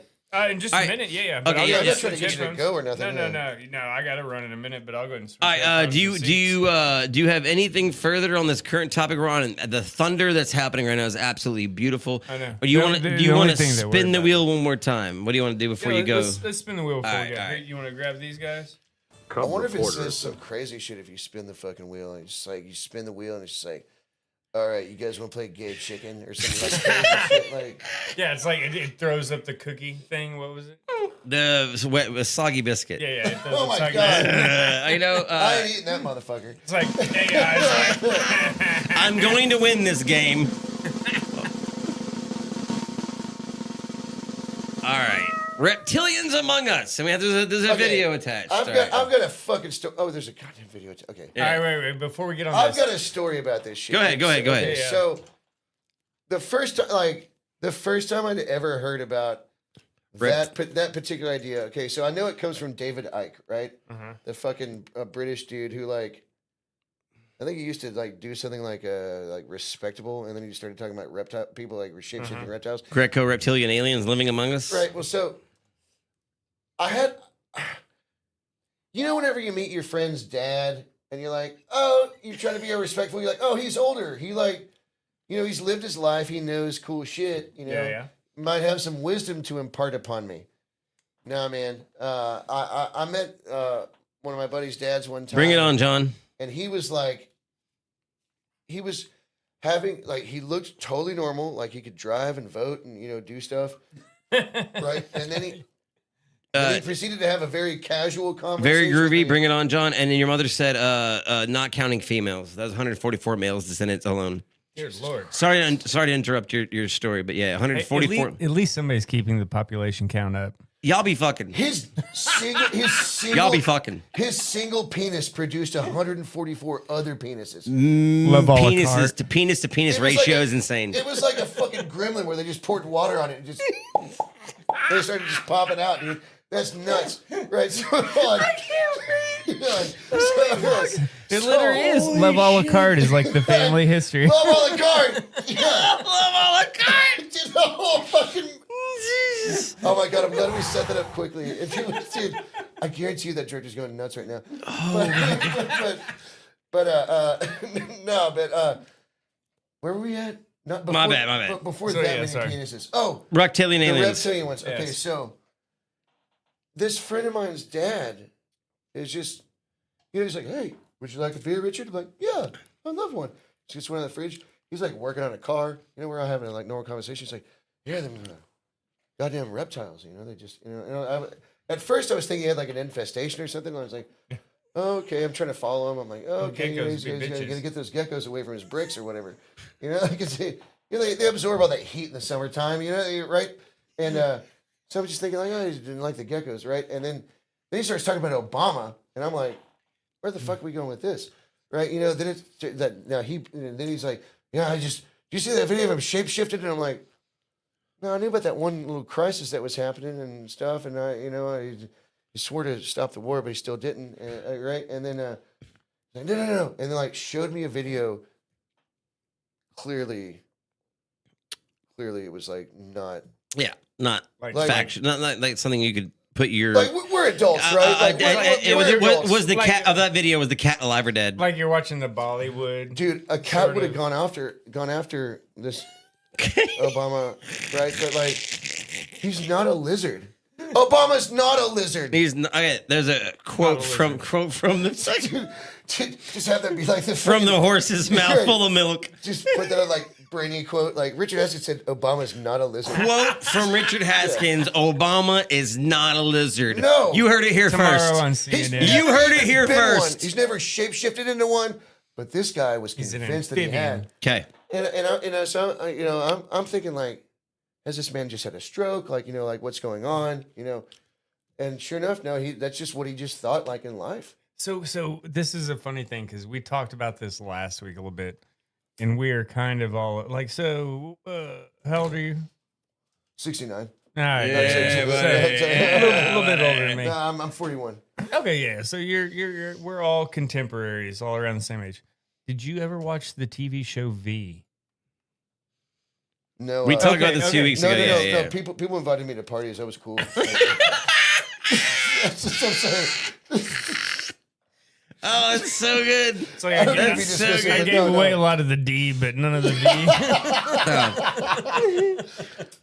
No, they showed me this the show that existed apparently on network television, and I've never heard of it or seen it. And it was about entirely a TV show around the fact that reptilian aliens were living on Earth and disguised in human skin. It came out in '84. This was like it came out in '84. Yeah. It was on network TV. On network TV. One season. Yeah, but I mean, like, do you really think that David Schwimmer has a fucking apartment with Matt LeBlanc?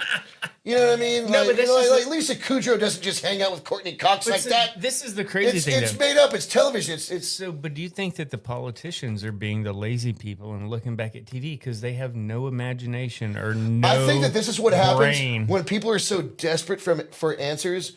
When government no longer serves you in the way that it's supposed to serve you, they are so desperate for fucking answers that they start thinking, well, they must be lizards. You know what I mean? Just some lunatic shit. Like, you know, that's just what I think about the whole fucking thing. No, I agree. I mean, it's like there's a lot of disassociation with the private space and the public space right now.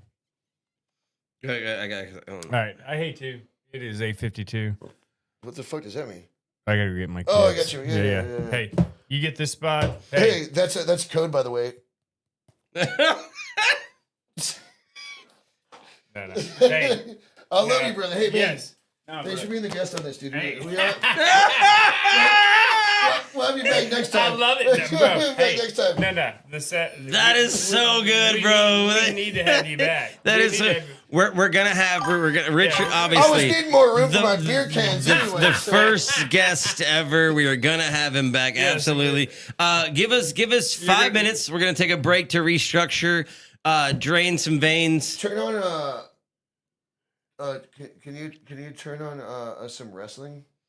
Yeah. I can play that while we take a break. Yeah, you guys want to watch some wrestling? So, did you ever go back? So what is it? What is it? Real quick. Show what is it? Look at see if you can find the Hell in a Cell match between Undertaker and I don't know if I can play the whole thing without it being copyrighted. Oh shit! Okay. Yeah, it'd be copyrighted. Oh, let's do something old school.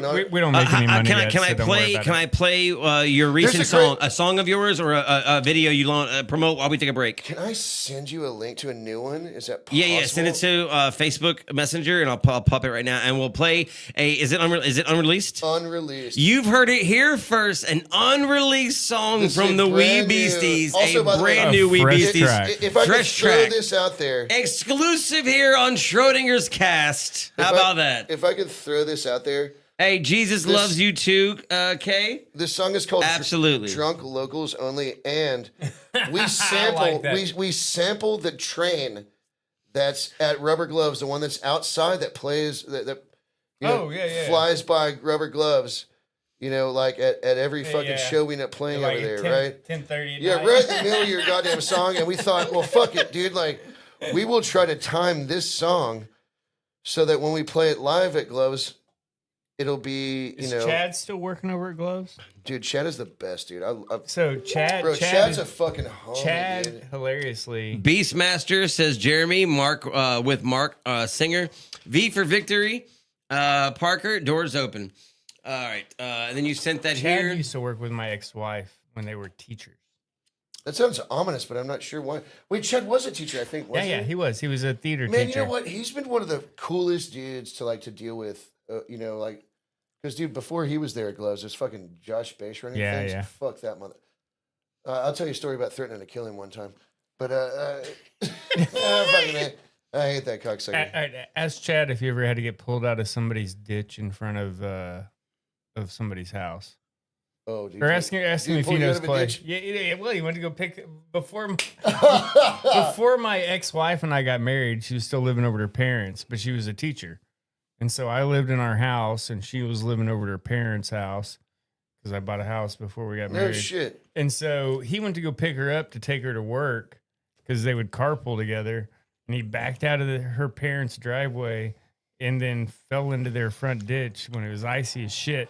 And I'm like, I'm letting this dude drive my future wife around. Like, Chad's the best dude. I may not get married. Here's a new track. Hey, so real quick, and then I did not make the correlation, Jeremy, but thank you. The Mark Singer is the main star of the show V, who is also from Beastmaster, which is a show I've seen. The guy with the ferrets. Yes. You tell me like Beastmaster. Is this more like Love on a Cart Talk? The movie. We had ferrets. He had little ferrets. He pulled his ferret out. Have you not seen Beastmaster? No. You haven't seen Beastmaster, bro. Get him. Here's the Beast track that's called Drunk Locals Only. This sounds like real quick, Beastmaster's the movie. Here's a new. Do you remember this? You sure it wasn't guinea pigs? Oh wait, no, I you were remember watching that. guinea pigs. This movie where he had pets as like It was like Aquaman, but he just like the yeah, pets he was were like Beastmaster movie, yeah. So that's the same guy that was the lead star of V, which is Mark Singer. Thank you, Jeremy, for pointing that out to us. Now, coming to you right now for the first time ever, the new single from the Wee Beasties. Do you want to introduce it, Richard? It's called Drunk Locals Only, and the opening sound is the train at Rubber Gloves. You know, before trains, we had to run wagons on your moms.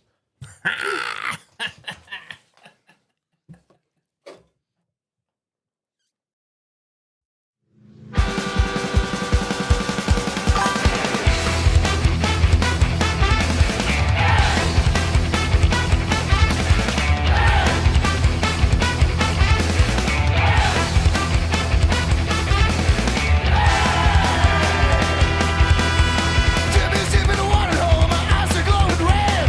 Bathroom bumping a couple shots.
of a song, buddy. Thanks, dude. So that one was a trip because so Robert Hookhamp, he's always dude, he's phenomenal. Fucking genius. Yeah. My best writing partner I've ever had musically. He was he plays guitar in Brave Combo. He's just robot fingers, dude. It's just fucking insane. Yeah. And he had this it's like, hey man, we got like 3 hours in the studio, but don't show up without something, like show up with show up with something already done. And I'm like, okay. And it's like 4 or 5 days. Yeah. God, fucking hadn't written a goddamn thing. Yeah. About 20 minutes before we go, I'm like, fuck, I should probably start writing something, On the way to the studio? Yeah, but 20 minutes on the way to the studio. Like, I should probably write something. Yeah, and I was like thinking about there'd been these like shirts that a dude had made like around here in town that just said "drunk local" and the hats like "drunk local," and I was like that. And I was thinking also about like those like how surfers like get real, like territorial, but like locals only. Right. Oh yeah, you're not wrong. Yeah, and I was yeah. like, oh, dude, what about drunk locals only? And then so just if you're not drunk and you're not a local, get the fuck out of here. And then so that whole thing became to me like being like territorial about a bar and being like, oh, rubber gloves, like this is like not wrong, and not like, wrong, punk rock and all that shit. And yeah, so I just like, dude, there was a couple bands when I went to see you play at Rubber Gloves. Which one? Okay, so I saw the Flaming Matchsticks there. For the first time? No, Flame Trick Subs. Flame Trick Subs. Yeah. Flame Trick Subs. First time I ever seen them perform. And there was another band that they were jumping on the roofs of shit. And like the bass guitarist jumped on the ceiling of the fucking little thing next to the stage, was performing upstairs. That's a Giant Dog from Austin, Texas. Giant Dog, They're fucking insane.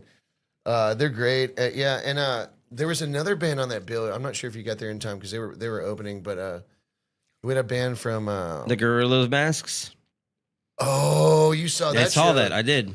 Fuck me, dude. That was that was the Go-Go Gorillas. They're badass. I went to several consecutive shows that you had when I had the opportunity to go see your shows. I was there every single show, and then at some point, I'm a dad, so I couldn't make it. Thursday nights, Friday nights, depending. You got to be able to do something the next day. Not only that, but like if I have to be a dad that night, I can't be at a punk rock concert. Yeah, we're like a I'm calling in tomorrow type band. If you go to a Wee Beasties show, have no plans the next day. That is quoted from the lead singer here from Wee Beasties. 100%. If you're just tuning in, we have the legendary Richard motherfucking Haskins, actor, director, producer. We don't have our middle guy now, though, so it's like now lead singer of the Wee Beasties. It's more intimate now, It is very intimate now. Yeah, dude. I feel like this. I feel like we should drink more alcohol. Well, that's something you would say. There you go, sir. There you go, sir. I'm gonna catch up on chats real quick. All right. Your mom loves the song. It's a great song, actually. Thank you so much, Mama. Absolutely great song. Grogu, so we are interviewing the lead singer and an actor and a producer of and apparently a Texas historic legend as far as family goes. This man's family tree grew the state of Texas itself. It's a fucking pecan tree, I'll tell you that. That's a state tree in Texas. And absolutely, the roots this man has in Texas are beyond reproach. Absolutely. Beyond reproach. Mama Crystal 1981, love you. You are so awesome. Thank you so much for your comment. We appreciate you. Jay Moore, thank you for saying hello. Am I missing Twitch? I'm not. Hello. The Real Sancho. What's up, Richard? How you feeling these days? Still getting taken home at 180 miles an hour. That would be my nephew who stole my Audi to drive you home one night. So my whole tell me about that because if I remember correctly, I looked over, my keys were gone. I did ask him to hit that speed, but it was only because I thought he had a blow off valve on the turbo on the car. Yeah. Right, and turns out there wasn't one, but it sounded like we made one because it was. you know, like. Well, it was turbo. It was a two. It has a 2.0 turbo in it. Yeah. So my nephew topped out my Audi before I got the chance to, taking you home one night. Yeah, that's my whole deal. Is like, and that is the real motherfucking Sancho. Pleasure to have you here as well, sir. That's often how I get home. I'm like, they're like, Richard, do you need a ride? I'm like, no. I'm just gonna black out and wake up at home because it just someone works. will get me there. It just works. I'll tell you this, as I will. If you don't classify yourself this, I will. I will consider you this area's only true rock star. Brother. And I say that in a way, not trying to just give you props because you're a friend.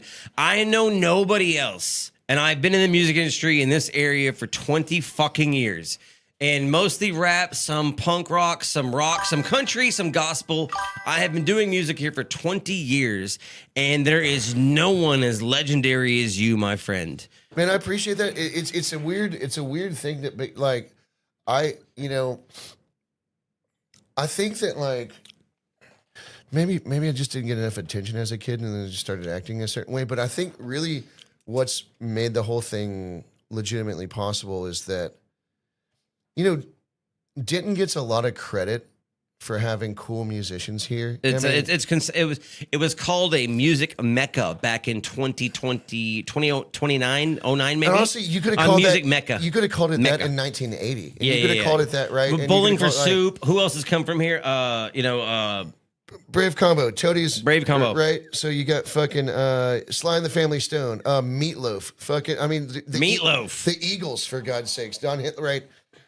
So lots of bands, but like, and that's an easy thing to say. That's an easy thing to say is that Denton is a music mecca, but Denton, what it really is a music fans mecca because there's so many people here who are so supportive. Very supportive music, yeah, very supportive music scene. You won't, you know, it's. The amount of people that I showed, Clay immediately said, more intimate. Love a la carte. Dude, all right, we're just going to pull our wieners out. I'm gone now, so you're just going to pull your wieners out. I will say this. I don't know if you remember the exact moment this happened, but I was like, I attended a couple of your shows in a row.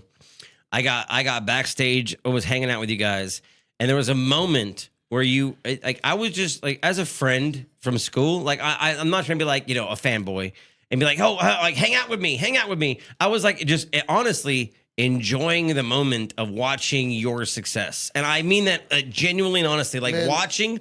And then there was a single moment where I looked over at you and I was like, I don't know if you remember this or not. I was like, is it always like this for you? And you looked at me and goes, yeah, like, yeah, man, I don't know what, I don't, you were just like, it doesn't stop. And it was because there was like, literally like, not only like, you know, a plethora of people just wanting your attention in nonstop. Like there was at least 50 people just wanting you to give them your undivided attention individually nonstop. And I would just sit, not that I was wanting it, but I'm sitting there next to you and I looked over and I was like, damn, is this what it's like? And you're like I think you said something along the lines of a curse and a blessing. Dude, yeah, it is.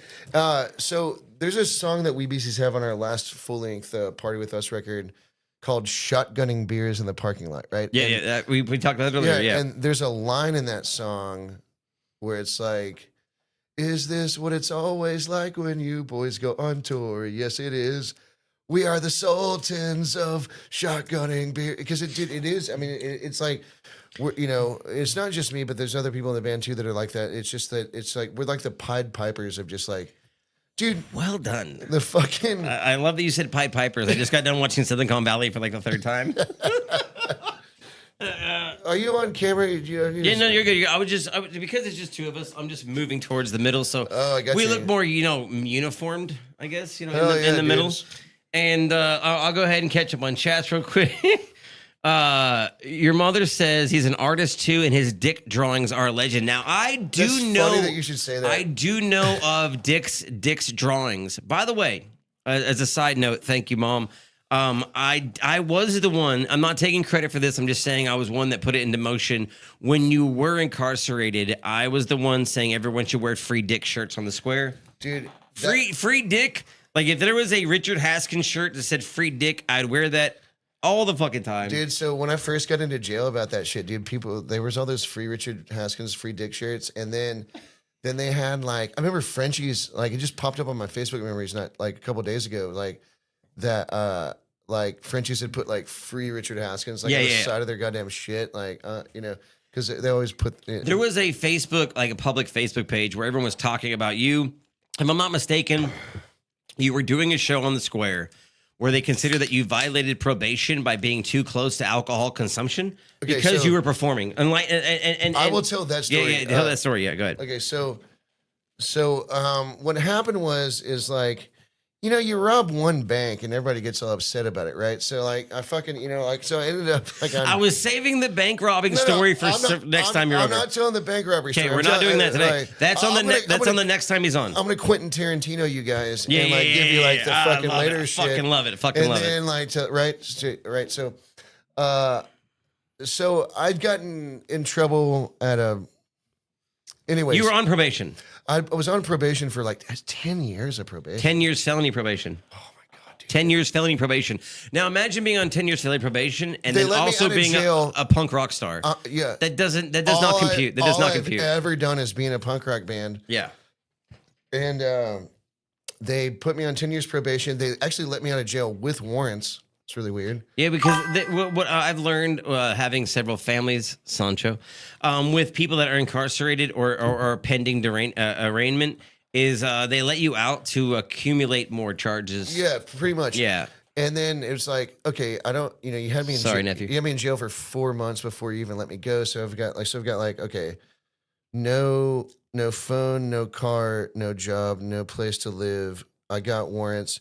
And it's like, hey, you need to be making this much money each week. You need to be going here and reporting to go to these classes, like do this shit, do that. I mean, it was like lunatic shit that was like, any one of them was like a struggle for me to do. Right. It's almost. And I'm like, listen, I don't want to fucking put the blame on them for doing that because I did it to myself. Right. Right. Like so. But the expectations are almost because at that point you're agreeing to anything to not be in fucking jail. Right. Right. So right. Okay. So they let me go, and like it just seemed like every few months they'd be like, oh, I noticed that you only got 20 hours of community service done this month. And you're like, I have 10 years to do 200 of it. So yeah, I think that's a lot. Right. You know, I think I'm on track, right? Percentage wise, but you know, anyway, so finally, like I absconded through like a series of unfortunate events, like when Elena died, you know, and all that stuff.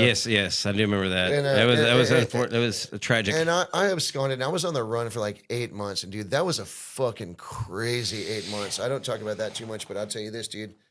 I mean, when you know you're about to, I had a 2 to 20, so if they captured me, I could get anywhere from 2 to 20. 2 to 20, yeah. So I was like, fuck. So when you're on the run from the law like that, like. And you feel like you've already got like a sentence like that on your head. You stop being afraid of certain things. So somebody'd be like, "Hey, why don't you go deliver these drugs from Dallas, like up here into Denton?" You'd be like, "Well, they already want me for bank robbery. I can just do that shit." But you're trying to make money, and it puts you in a spot that you can't make money unless you're doing something illegal. Because I couldn't just go get a fucking job, right? And I was having to have burner phones and shit and do that stuff, dude. I was staying in. Musician, so couldn't get into an apartment, so I'd stay in rehearsal spaces where fucking bands can rehearse. I'd do that kind of shit. So I did that for several months, and then they arrested me. They booked my band to play at a music festival here in town. Yeah. And I was like, yeah, sure, I'll be there. I remember reading the headlines that you were performing on stage and they grabbed you off stage for violation of probation. So I walked up. So it was a 3-day festival. We were supposed to play the first day. So I walked up. Was it North by 35, right? Yes. North by 35. So the counterpart to South by Southwest in Texas is North by 35. Yeah. And so I ended up, I go to the artist check-in area and I'm like, and they're like, you know, you're getting arrested today, right? And I was like, yeah, of course I know. They're fucking right. And then I tell the artist people, I'm like, hey, you know, they say, how many beers are the artists allowed to get like each day? And they're like, well, 6 beers a day. And I was like, well, clearly I'm not going to be here for those other days. So can I get all 18 beers today? and they just gave me all the beers, and I just like was drinking all of them, shotgunning with some people. I was hanging out with dudes from like the March Men, and like remember that band, the Zombies? It's the time of the season. Right? Yeah, dude, I was fucking partying with that band. Real quick, I did not see you. I love you, sis, and I see you. Is that your sister? Yeah, yeah. Dude, hey, he was asking me about you earlier. Actually, he literally did ask me about you before he came in here, and I said how you moved to Florida with mom. She used to come into fucking O'Reilly. Avatar, I see you. Yeah, she's cool as fuck. Anyway, so like, I was like, well, fuck, you know, I drank all those beers, and I was walking up to the stage that we were playing at, and in doing so, I walked past a stairwell that I knew that my guitar player lived above. Matt Pohl lived above it. Yeah. So I'm looking up the stairwell as I'm walking past, because what I'm hearing is like the band is set up. Richard, run on stage. They're going to let you play, and after you get done playing, they're going to arrest you. I was like, well, that's fucking cool. Be like the Blues Brothers. So punk rock. Yes, fuck yeah, bro. That's fucking rock and roll as shit. Hell yeah. So I'm like walking past, and I see Matt pull up the top of the stairs with all these people up there, and I'm like, Richie Flo's up there. There's like some other people. Shout out Richie. Yeah, fuck yeah, dude. So I'm like, that's my magician impression. I see him up there, and I get mad. I'm like, my fucking guitar player's not on stage. Like, we're gonna fuck the timing up. So I walk up the stairwell, and there's like, on my mother's life, dude, fat guy, mustache, like Hawaiian shirt on. I guess that's what you wear. Like Miami Vice motherfucker. Like Miami Vice, if you like, you know, were about to ride in a rascal scooter. Like it was, you know, he's like, I won't say he was like morbidly obese, but he was, you know, he was getting there was no, well, I mean, I would say there's no way he's going to beat you in a race. No, yeah. Those knees have been blown out years ago. Yeah. Right. So I fucking go see him.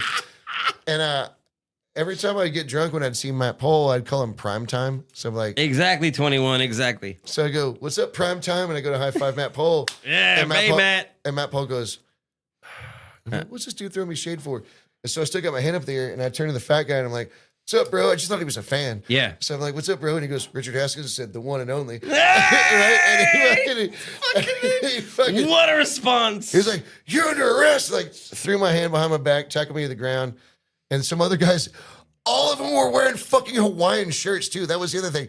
They looked like they'd just come from Joe's Crab Shack, or like they were like how non-inconspicuous of these, the team of detectives to arrest you wearing Hawaiian shirts, thinking that somehow, bro, what year? We're talking like 2016. Yeah. This is not the 80s. March 11th. This is not the 80s. So yeah, they all look like fat Magnum PI, right? They all, right? So I'm like, what the fuck, right? So he's like, fucking pinned me down on the ground. And he's like, you're under arrest. I'm like, I can fucking see that. And I was like, I thought you guys were gonna let me play. He's like, no. Like, no, not gonna happen. And I'm like, and immediately, dude, because dude, as a musician, man, like my like fucking worst nightmare is like somebody telling me that they felt bad for fucking paying money to see me play. Right. Okay. So like I'm already like thinking like, oh my God, there's so many people. The people that showed so up many to people watch who bought tickets to this shit. Yeah. And like, I'm fucking not going to be able to play. And then I'm like thinking in my head, I'm like, well, shit, maybe Tomo can sing. Maybe, you know, I'm like thinking like, yeah. Other shout out Tomo. Love you, Tomo. Tomo Auto, by the way. Tomo Auto. I did post a video. 469 Yep. 951-7723. That is Tomo's fucking personal phone number. Call him for all your auto needs, your automotive needs, or sexual needs. 469-951-7723. Tomo Auto for all yours. Holy shit. All right, everyone just spam that number right now. Play it back. Somebody throw it in the comments. 469-951-7723. That is Tomo Auto. Dude, if you've got a fucking radiator you need replacing, if you've got brake issues, if you're just kind of one of those people who like drives along and it's a fucking curb at like 45 miles an hour and just goes, oops, right? Call Tomo Auto. Oh my 469-951-7723. Anyways. Oh, that's going to be great. People be calling from China Holy and stuff. shit. Yeah. Everyone spam that number right now. We actually have a song called I want you to do two things. I want you to do two things.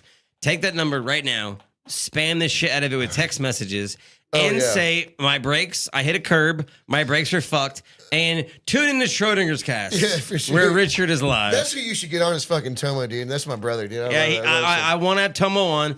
So I was conflicted at first. I wanted to have you on, and I wanted to have Tomo on, but I didn't want to have both you on at the same time. Because that would have been fucking chaos. Yes, that would have been chaos. Because I don't want to outshadow either one of you, because you both are such amazing people, and I want to have you on individually, and then eventually both on the same time.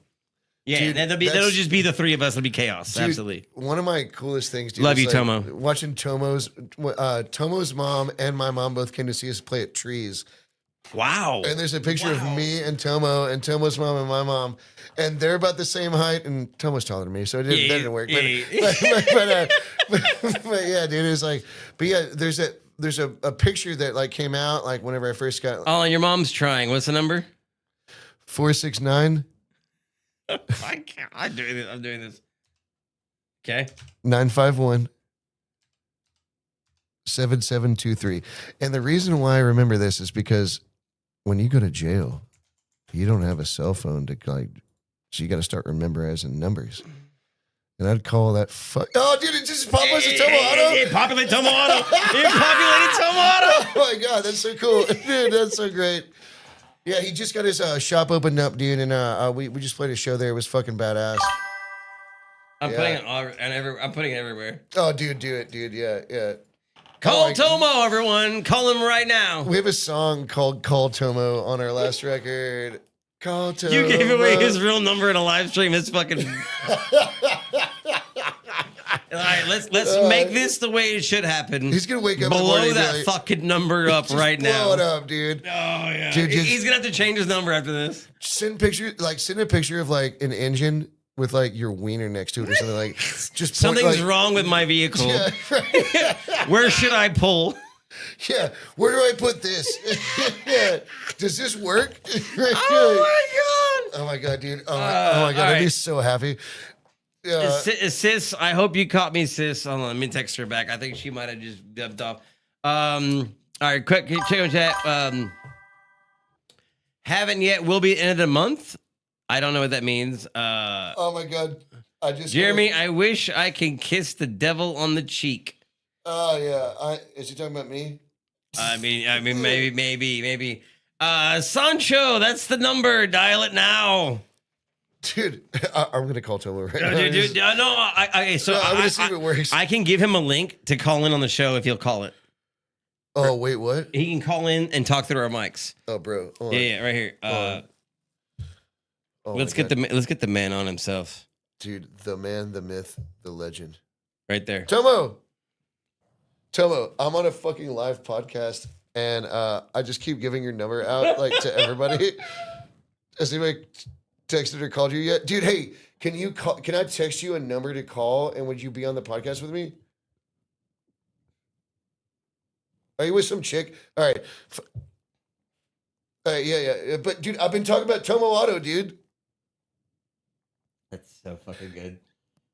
An oyster shooter, take that fucking shot, and then I'll let me call you. Who the fuck is that? Hold on, let me put this on speed. Yeah. You're good. Do what? He's literally on a podcast. And we're on it. Yeah, Richard, what podcast is this? Schrodinger's Cast with Knox. Dude, I'm on On a dick? I'm on a dick. Oh my god. Tomo, I'm on what is it? Schrodinger's Cast. I'm on Rogan, dude. It's pretty cool. Oh my goodness. My Dixie Mormons? Dude, my Dixie Normus? Dude, who the fuck are you with? All right, dude, I'm gonna text you the number right now. Okay, so you want me to get anything? Dude, oh my god, this is chaos. This is awesome. I fucking love it. Let me find this. All right, so just text me whatever number he needs to dial. It's like a Zoom call. He has a QR code and a code he types in. Let's see, where is it at? Y'all give me a second. I haven't done this yet. It's a first time. Yeah, it's a first time. Dude, my mom said 867-5309. 8675309. Yeah, Can I just throw this out there, dude? One of the cool things I love about my mom, man, is like your mom seems amazing. I'm gonna say that right now. When I was growing up, I got my love of music from my dad because my dad would be like, "Hey, boy, you hear this Doris song? Hey, you know, all excited, like showing me cool shit like rock and roll and stuff." My mom was a top 40 listener. She'd be like, "This is John Cicada.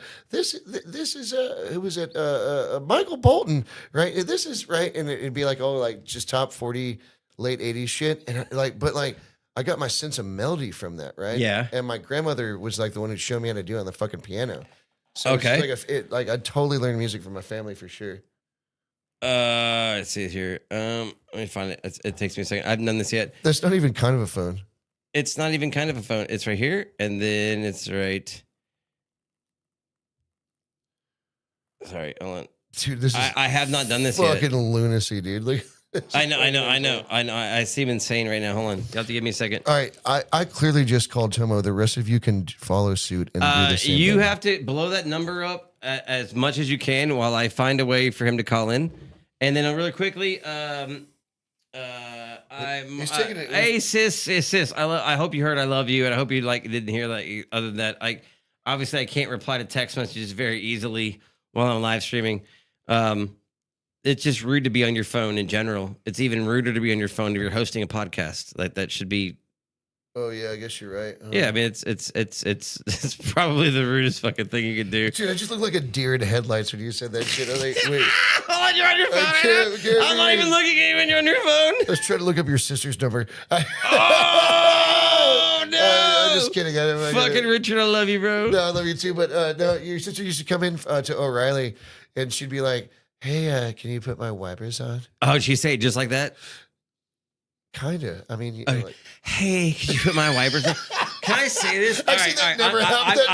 I'm gonna say it. Never happened. Oh God, can you pull out your dipstick? Do I have permission to tell the worst story about you, sis? Oh my God. Do I have permission? Let me know because I'm about to do it. Oh my God, I'm so. You will die. I promise you. This is gonna get some like lunatic. Oh no, it'll be the when you called the wrong James. Oh yeah. Oh my God. Can I tell it? Oh my God! Wait. Can I tell this? No, shut up. Hey, you called the wrong James story? Can I tell it story? When you called the wrong James. Oh my God, dude! I can't wait to hear this. No, I probably shouldn't tell that. What the fuck? Where the fuck is it? Okay, hold on. I did this one time. I found it. Now I don't know where the fuck it is. Good Lord. I know, man. I don't know how to work my own shit. This is fucking lunacy. Man, you know what is that sound just mean that like? Oh, she said I could. She said I could tell it. Holy shit. I'm going to tell this story. It's crazy. I cannot wait. This is straight whiskey, by the way. Yeah, it's absolutely apple juice. Nothing but apple juice in that cup. Woo! Fucking, I'm about to get some vitamin A. Does it need an update or some shit?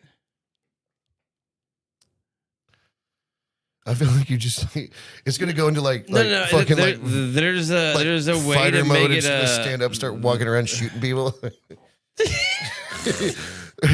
Human eradication mode started. Is this it? There it is. That's it right there. Screenshot that and send it to Tomo. He can call in with that. That's a fucking fun You are sure I can tell this story?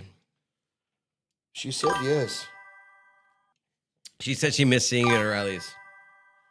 Oh, yeah. It is not good for you. I'm just saying that before I go into it. Oh, I think my phone just died. Oh no, it didn't completely die. If Tomo does that, it'll bring him into the mic. Good Lord. Let me help you, sir. There's too much semen on my phone. You can't see through. Yeah, it's a lot of semen. Oh no, there is. There's a lot. That's not semen. That's mostly semen. Okay. All right, upload that to Tomo. Never mind. I'm not going to tell it. I actually can't do that. All right, especially since All right, let me. We're getting down there deep tonight, man. We are, sir. This is the first guest, man. This is what's making the first guest of Schrödinger's cast, and I can think of nobody better. You guys on Facebook, thank you. Of course, my mom, Richard's mom, and Jeremy. He's going to be a guest on us soon. I believe Parker might be on his way. Parker, the door's open. Just, the automatic turret, it's not going to shoot you when you walk in. You have a guest badge. Moving at the end of the month from the real Sancho over on Twitch. Thank you for being on Twitch, Sancho. I appreciate you. Moving at the end of the month. Who? Call Tomo. That's a good song. I don't think we ever did. John, good to see you, John. What's up? John is from my gaming channel. John segued over from my gaming stream to come say hi over here. Pleasure to have you, John. Remember that dude who invented the Segway and they get killed by one, dude? Oh, it's no way the guy that invented the Segway got killed by one. Pretty sure it's true. Like, we're gonna play your song again, your new he spelt it weird too. What are you looking for? You said he got killed by one. Yeah, the Segway guy, he got killed by one. Yeah, dude, look at that. Died. Jim Heseden, a British owner of Segway, died in 2020 after accidentally riding one of his own company's personal transports off a 30-foot cliff into the River Wharfe in Yorkshire, England. And the 62-year-old businessman who bought the company in 2009 died from severe injuries, and the death was ruled an accident. Imagine buying the company's Segway and then dying from a Segway. That's a weird Segway. Imagine like inventing the waffle and then like your face gets pressed in a waffle iron. And you die from a waffle iron death. Yeah. He said, Richard, get glasses. Oh, yeah. You are squinting. Fuck me. Who said that? My nephew. Grow up. Well, there you have it. You heard it here first, folks. You heard it here first. Grow the fuck up, nephew. Talk to us when you're 40-something and can't see a motherfucking thing. Just, I've been singing in a band. There's always been those lights and pyrotechnics and shit in my goddamn face. The dude has spent half of his life on stage with the most powerful light. I mean, that's crazy. So in here, most of my life. You got 2 soft boxes and like 6 key lights. Are the lights on in here? It's not overly bright, but it is, to me, this gets after. John was there, my last gaming stream, I was like, you know what? Let's turn those fucking lights off because like I'm tired of being blinded.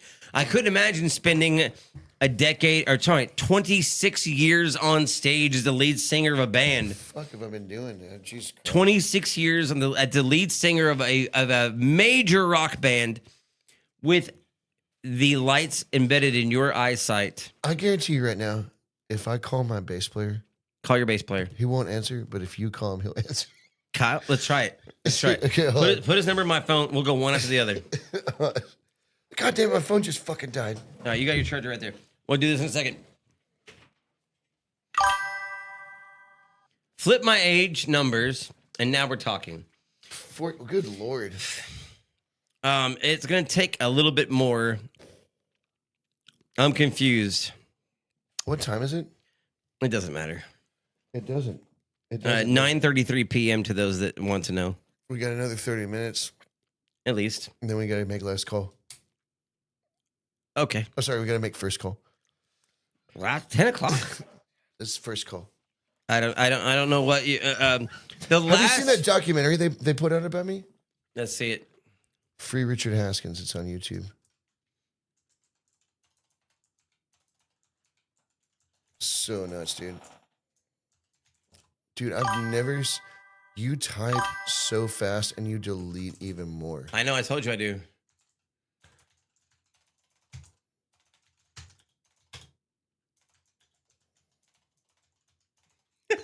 Jesus, titty fucking Christ. That's insane to watch somebody type like that. Yeah, dude, look. All right. Now, YouTube. Play some of this. Before you tried to sit there and say this is copywritten, I have the guy here that's in the fucking video. Me. Nice to see you.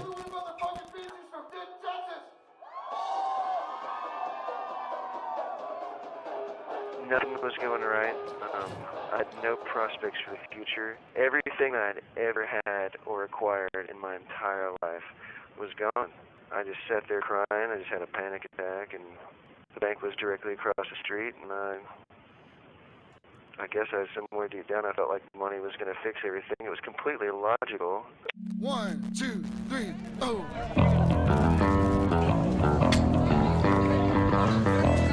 Rock and roll used to be about danger. He was just like, give me the money, I'll blow your fucking head off. It wasn't clean. It wasn't Disney-fied, you know. One of the most important things if you're playing live music is to make the show. He would make himself bleed. He once stuck a banana up his ass and threw it in the crowd. Nobody wants to go over there anymore with music. He had like big balls, man. They fell out at one point. I had to hand them back to him at the end of the show. No one really does much crazy stuff. Big ass balls. In the Wells Fargo bank, and he was like, hey, send me money or I'm going to run into there.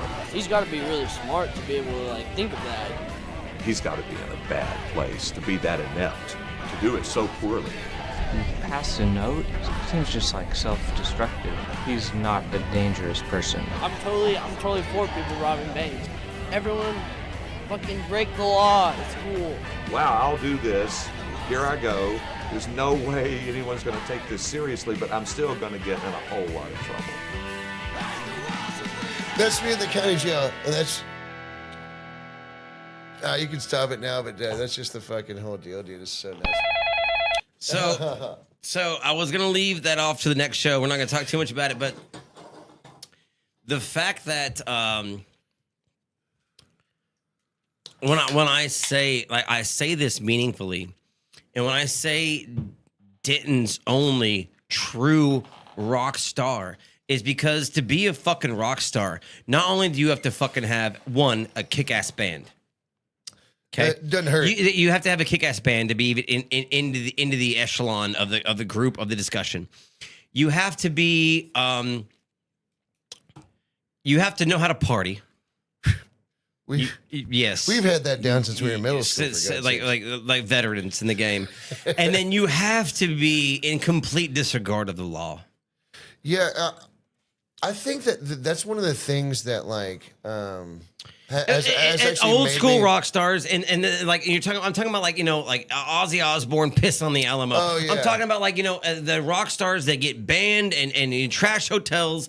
Like it was just it's a nomenclature of being a rock star. That's one of the things that has probably given me some lasting power is that it would seem that in rock and roll, one of the things that okay, so think about this. Okay, so rock and roll first getting really out there and nuts, it's like it was dangerous. First and foremost, it was dangerous. Yeah. And it's weird because like the danger really is society's view of it, like the societal view of it. And so, if you look at like Elvis and like people are like, what the fuck? They can't like what's wrong? Like he's like shaking his hips and shit. You're like, right. It used to be like a thing Right. where they would ban people from going to his shows because Bro, he was remember- doing something sexualized. Bro, remember looking at bands like Kiss and they're like, dude, that band is satanic, and you're like, and you listen to the music, you're like, I was made for loving you, and you're like, God damn, like, what the fuck were they even talking about, right? And Yeah. like, but like, it's just that incrementally, like, it's more and more dangerous, right? And then I think that, I grew up in a way that I was kind of consumed with feeling like I didn't belong, and I know I think that's why a lot of people would gravitate to punk rock or hip hop and all this. Yeah. I want to find my tribe. Right. I want to right, and like for me, it was really so much like, once you get there and there's not anybody else around you that's doing it. Because I remember getting into punk rock when I was like 12 or 13, and none of my friends were even knew what that even meant, like, right? And then like I remember sort of just being that, like, again, that term Pied Piper. Yeah. You know what I mean? That like, oh, this is what's fucking Yeah. rock and roll. This is what's real. And like, and in that, I think, and then disregarding and being dismissive of authority, like fuck authority. You know what I mean? Like why is that person in authority just because they have a badge on their chest? Why is that? You know what I mean? And like I wasn't here when you guys did all that bullshit. Like why does that even affect me? Like I didn't agree to that. I didn't, and that's in some ways being punk rock is a very Americanist and especially Texanist way of looking at things. Yeah. That like fuck authority. Like I want to fucking run this shit myself. There's a point where I would say, like, when you become an outcast and an outsider for long enough, you definitely can gain attention and notoriety by being because you're inspiring people to feel that same thing. It is. You can be a badass, and just for full discrepancy, you can be a badass, and you can follow the norm and get good grades and do all those things. And that's a great way to do it. That's a great way to do it. In the time in the 90s where we were growing up, there was a definite, if you wanted to be noticed, you didn't behave. Okay. Yes. Agreed. Yeah. And that's for sure. And like the quickest way to make friends outside of my normal friend group, which was usually, like nerds when I was growing up, was to definitely just start being bad and start breaking laws. The best way to do it is in a funny way. I was a late bloomer. I didn't smoke weed for the first time until I was a sophomore in high school. Most of my friends were smoking by eighth grade or ninth grade. I didn't smoke for the first time until I was a sophomore. I remember the first time I smoked weed, there was this kid named Josh Horn. Pretty sure he's still alive. Hey, Josh. And I remember my first day of geometry class. He showed up and like 15 minutes after the bell, showed up stinking like a skunk. I was like, what is that, right? Yeah, what's that smell? Bloodshot eyes. And the second, he knocked on the door, the teacher, opened the door, and he goes, is this a pep rally? He was like fucking Spicoli, dude. He was like legitimately like Spicoli from fucking Fast Times at Ridgemont High, right? Like ordering pizzas to the class, I got the munchies, man, right? And I remember one time he was sitting right in front of me. I remember he turned to me and he goes, hey, Richard, they smelled weed on me when I walked in. They said they're going to search me after this class. I got to have a joint on me. Can you take it? Can you hold this for me? He just gave it to me, and I went home. And I guess sort of to punish my mom and to fucking, set in my room. And back in those days, if you took they told you about the toilet paper roll with the fucking... Yeah, you put the downy sheet over the end of it. Yeah. You could blow through it, and it would eliminate the smell. Right. There's no fucking way that works. My mom. I feel like my mom just sort of pretended like it smells like dryer sheets and weed in here. I'm pretty sure my mom just sort of pretended like she oh, it doesn't smell like downy and weed in here, right? Hey, Elaine, there's oh fuck. All right, he's gonna make me tell the story. All right, so the first time I ever smoked, and thank you, I didn't know you were watching, Lane. All right, so the first time I ever smoked, my biggest fear was, as a kid, that someone is going to put something in my weed that I didn't want to inhale. I didn't want to, I think it was my weed was going to be laced. It was a big... it was a big thing they pushed back in the 90s. Why is that such a thing? People just thought that, waste drugs. I'm just going to give out drugs. Now, conveniently enough, the first time I ever smoked, it was laced because of Lane. Thank you, Lane. What was in it? Crushed hydrocodone. Okay, yeah, that'll get you. Jesus Christ. You had a good old fucking time, didn't you? Rolling around on the goddamn floor. The very first time I ever smoked, this is a true story. The very first time I ever smoked, we were trying to learn how to roll a joint. Neither one of us knew how to roll a joint. We couldn't fucking figure it out. And we wound up smoking, and I was driving Lane home. So my parents were teachers, and it was an in-service day. And my dad, my dad was at school, and I was home, because there was no teachers at home. And I looked over at Lane, and I was like, dude, it's 3:00. My dad's going to be home soon. We got to fucking go. And we had just smoked.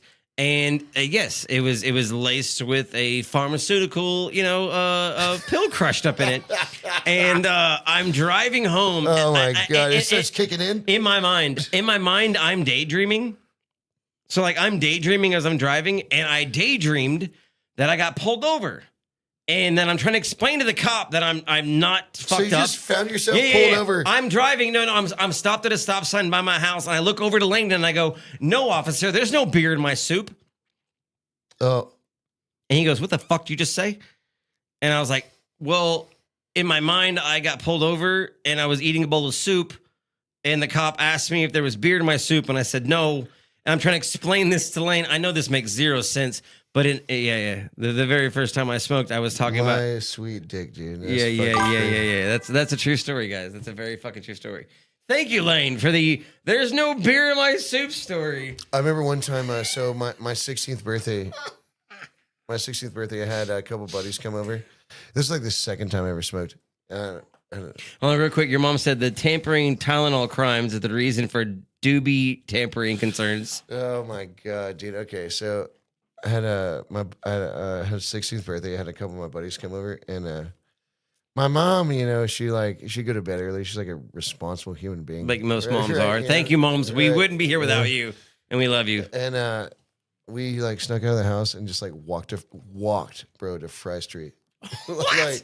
Is this how old are we? I lived at Loma Del Rey. I lived on Loop. Okay, I know where that is. Yeah. Where? What year is this? Is this Fry Street Fair days? So I'm turning 16, so I'm like, what is 01 maybe? Definitely Fry Street Fair. Oh my god, dude. We go up there, dude, and oh god, we super fucked up, smashing. I didn't know about drinking back then. My buddy Josh was like, "Oh, dude, I scored all these beers." Right? He's like, I'm fucking excited. I'm like, "What does those do?" Right? Smashing beers and we smoking some joints. And my buddy David, he gets so fucked up. He was like, "I gotta get out of here." So he just leaves. Right? So it's me and Josh. We hitchhike, bro. Back in those days, you 16-year-old hitchhiking through Denton.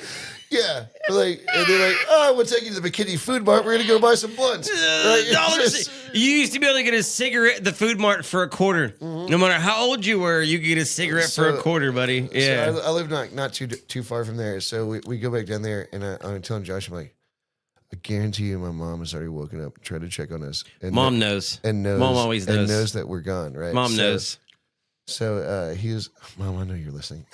She knows. She's listening. All right. So sorry, Mom. I was like, Mom, I told Josh, I'm like, hey, my mom's probably asleep on the couch, waiting for us to come home. It's like, let's go in really quiet. Dude, I'm like, slide that key in, dude. You have no known of SEAL Team 6. So there's nothing about the stealth of a child trying to sneak in without their mother knowing. Just barely.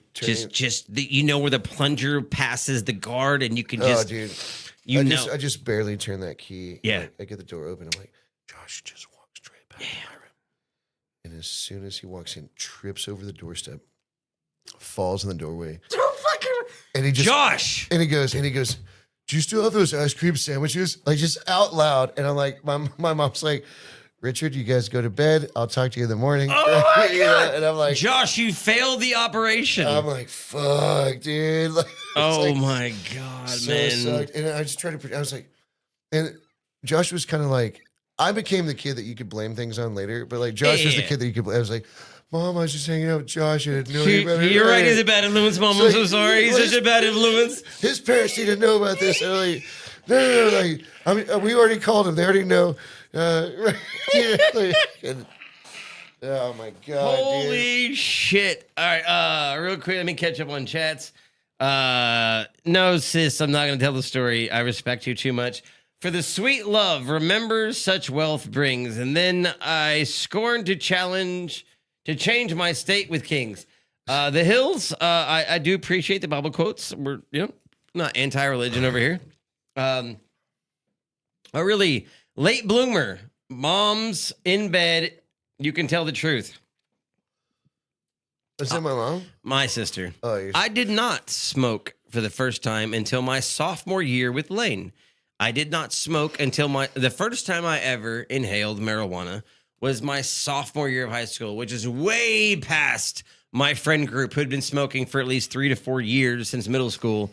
Never even tried. Crystal, I remember seeing James for the first time with these Ed Hardy jeans on. There's no fucking way. My parents wouldn't even buy me Jinkos. I had to borrow Jinkos from other kids to wear to school because Jinkos were the shit, not Ed Hardy, homie. Listen, he must have rhinestoned him himself because they... I had to borrow Jinkos from Tracy Spence and 2 other people. Tracy fucking Spence, brother. He lent me Jinkos because my parents wouldn't let me buy any. They're like $100 a pair of jeans. Is he still running cigar a cigar shop? And, like, getting yeah. like, Shout out Tracy Spence. We where got in you, the homie. fuck- dude, tag him in this shit. How do we get Tracy Spence? Let me go here. I got you. I got him right there. You're shitting me, dude. Tracy Spence. Talk about a squinter. That guy should have been wearing glasses from like fucking third grade. He just squinted down to 20/20 every time he looked at anything. Tracy Spence right there. Oh my fucking God, dude. Jesus Christ. Tracy Spence. The first person I ever really like when I started to, he was giving us cigars back in the day, dude. At an age where you're like that 7th, 8th grade, you start to rebel. You start to go through your rebellious If stage. you haven't rebelled by the time you're 21, you have no heart. If you haven't conformed by the time you're 30, you have no brain. Yeah, so if you have not rebelled, so when I started doing my rebel stage, was where, my parents got divorced, I was living with my mom, I moved closer to Strickland, I was, on my own and shit most of the time, and I would go after school with, and Tracy's the first fucking person I ever started smoking cigarettes with, and then he offered me weed. I'd never smoked it. I never fucking even tried to hit it. The first time you tried it, dude, wasn't it badass, dude? No, it was laced with fucking hydrocodone. Okay, the second time you ever tried it, though. Oh, absolutely. Absolutely. Mom, that's what I'm telling you. Sorry. So to go back to that song, I wish my mom was. I had the 1 out of 100 where it's like the first time you try something, it's exactly what you're afraid of. Thank you, Lane. I remember. Thanks, Lane. Dude, Mom, if you do ever choose to smoke weed, which you should, if you do, just turn on Toy Story and pull out some cookies and cream, ice cream. And I swear to God, it is the greatest thing on the planet. The first time you get high and you realize that animation's awesome. And like, dude, I would say anything. Okay. So like knowing what I know now, I would say like the heightened state of not only yourself and emotion that it brings, it can bring, the things that it does as far as a heightened sense of awareness. An animation movie and anything that brings emotion to the table. Dude, so that's why I wrote that song. I wish my mom would smoke pot. I with wish, me. and that song. It's a sad song. There was a time. You remember? I know you remember where I was like exclusively watching your live stream performances. And like I was like, who sang this song? Who sang this song? That Frank Williams Sr. Who sang this song? Elliott Smith. I got introduced to Elliott Smith through you. The Train that only goes one way broke me in a way damn, I felt dude, what so. the fuck, dude? Yeah, it was like a way I needed. Pot allowed me to discover those things too. By the way, and yeah, listening to these songs are one thing, but being elevated and dealing with your emotions while you're elevated. Have you ever seen the video of me playing "I Wish My Mom Would Smoke Pot with Me" for the first time in public? I have, dude. That one was like it was at the Texas Theater, the theater on the square. Bro, dude, I was there. I was actually there. I was there. I was there. My son was there, dude. I was there. Bro, what the fuck? I was there at that theater that night. Dude, that was like the first time I ever played that in public, and people were fucking spellbound, dude. Yeah. That was insane. It is one of my favorite songs. I would say this: it's not my favorite song of yours, but it is. That's even cooler for you to say. My favorite song of yours is "Heartless Child." Oh man, thanks so much. Fuck, I wish there was a goddamn guitar here. I didn't want to make you do that, but I'll play it because it is on YouTube. Heartless Child. I told you it was, and you're like, no, it's not. And I said, yeah, bro, it is. So,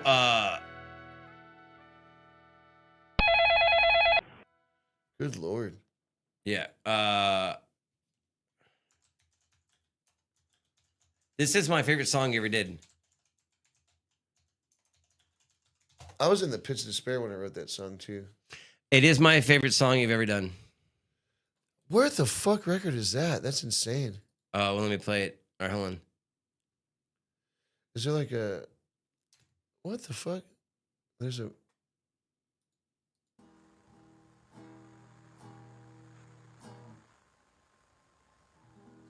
There's a live stream you did. All right, hold on. Oh, that's probably like the beginning of it. No.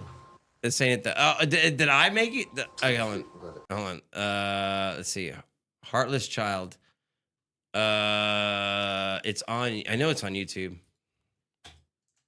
Because you told me you didn't know it was on there. Oh, that's not the new Tony and the Hardings record. Yeah. By the way, it's on 7-inch vinyl record. just came out. I can see your face so clearly. This shit right here hit me to a core. Behind that smile, the moon is creeping over. I was drunk when I did this. I know. You told me you didn't even remember recording it. I reach for your hand, but it stays where you stand, and it's been there for a while. The fucking depths this put me through.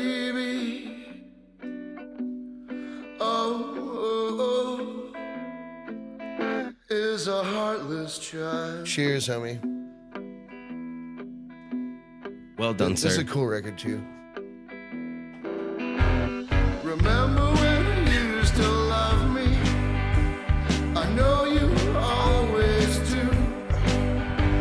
But the more I remind you of the things you can't stand, it pulls the devil right out of you. Remember when you used to squeeze me?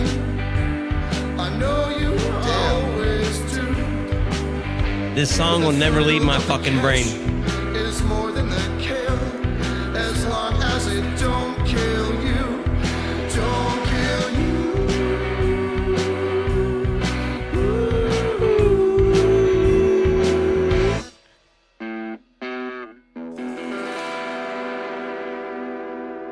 Oh, wait. There was a key.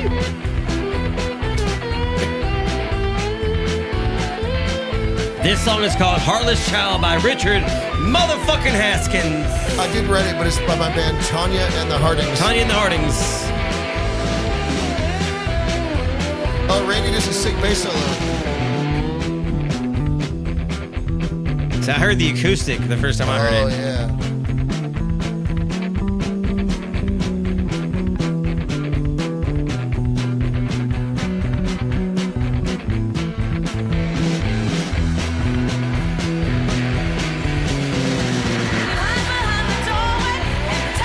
I've never heard this one. Oh, Tanya's killing it.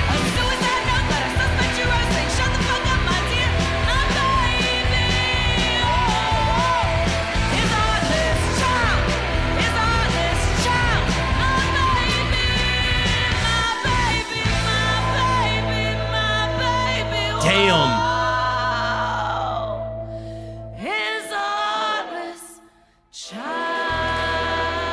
Fucking chills, bro. Oh, Tanya. Shout out to Tanya and the Hardings. Dude, you gotta... Dude, I only knew the acoustic version of that. I'd never heard the version with you and Tanya. Yeah, dude, man, I was in the pits of despair when I wrote that. I was in the pits of despair when I heard it. And it pulled me out from it. Well done, sir. Dude, play Wish My Mom Was So Proud. They do it for my mom. For mom. For mom.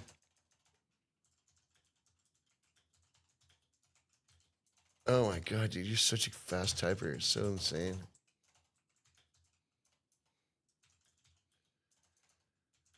I delete more than I type. No. Now, do you want the live version or do you want the? Don't do that. Yeah, do the. Yeah, do the one where it was like the. Oh no, not that one. Not that one. This one. Yeah. This is, I was here. I was actually off the side while you recorded this. And let me tell you something. That's whether or not 16-year-old Justin Weed playing fucking guitar back up for me, dude. This is 10 years ago. Let me tell you something real quick. Damn, it's been that long. Yeah. Yeah. Whether or not you have a mom, whether or not you smoke pot, the idea of this song is about wanting connection. Yes. Then that's all life's about, right? And this song to me is one of the second best song Richard Haskins has ever fucking done. Thanks for listening to my songs, dude. Oh yeah, that I fucking love you, man. You just walked up in here. I was watching. I think I was watching Steel Magnolias. Hi, I'm Richard Haskins. I'm from Denton Stage. And I guess the project is we just show up and replace some random ass songs. So here's this one I wrote for my mom.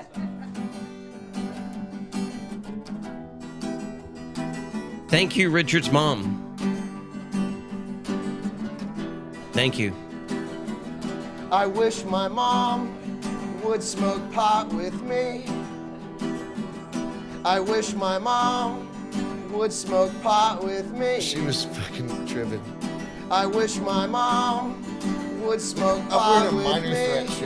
Hey, I wish my mom would smoke pot with me. Come on, Mom, just give it a try. Things will be better when you and me are high. That's my English teacher. You won't judge me. Hey! That was Mr. Garner. Aside, and I promise you,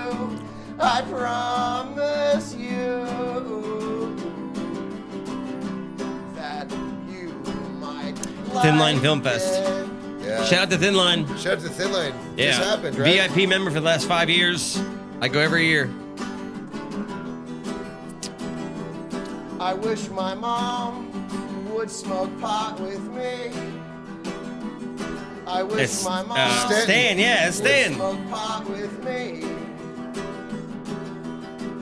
Come on, Mom, just give it a chance.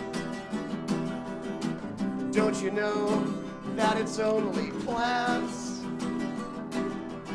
Which means God put them here like he did you and me, you and me.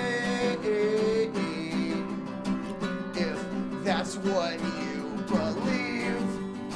Sarah Button laughing her ass off.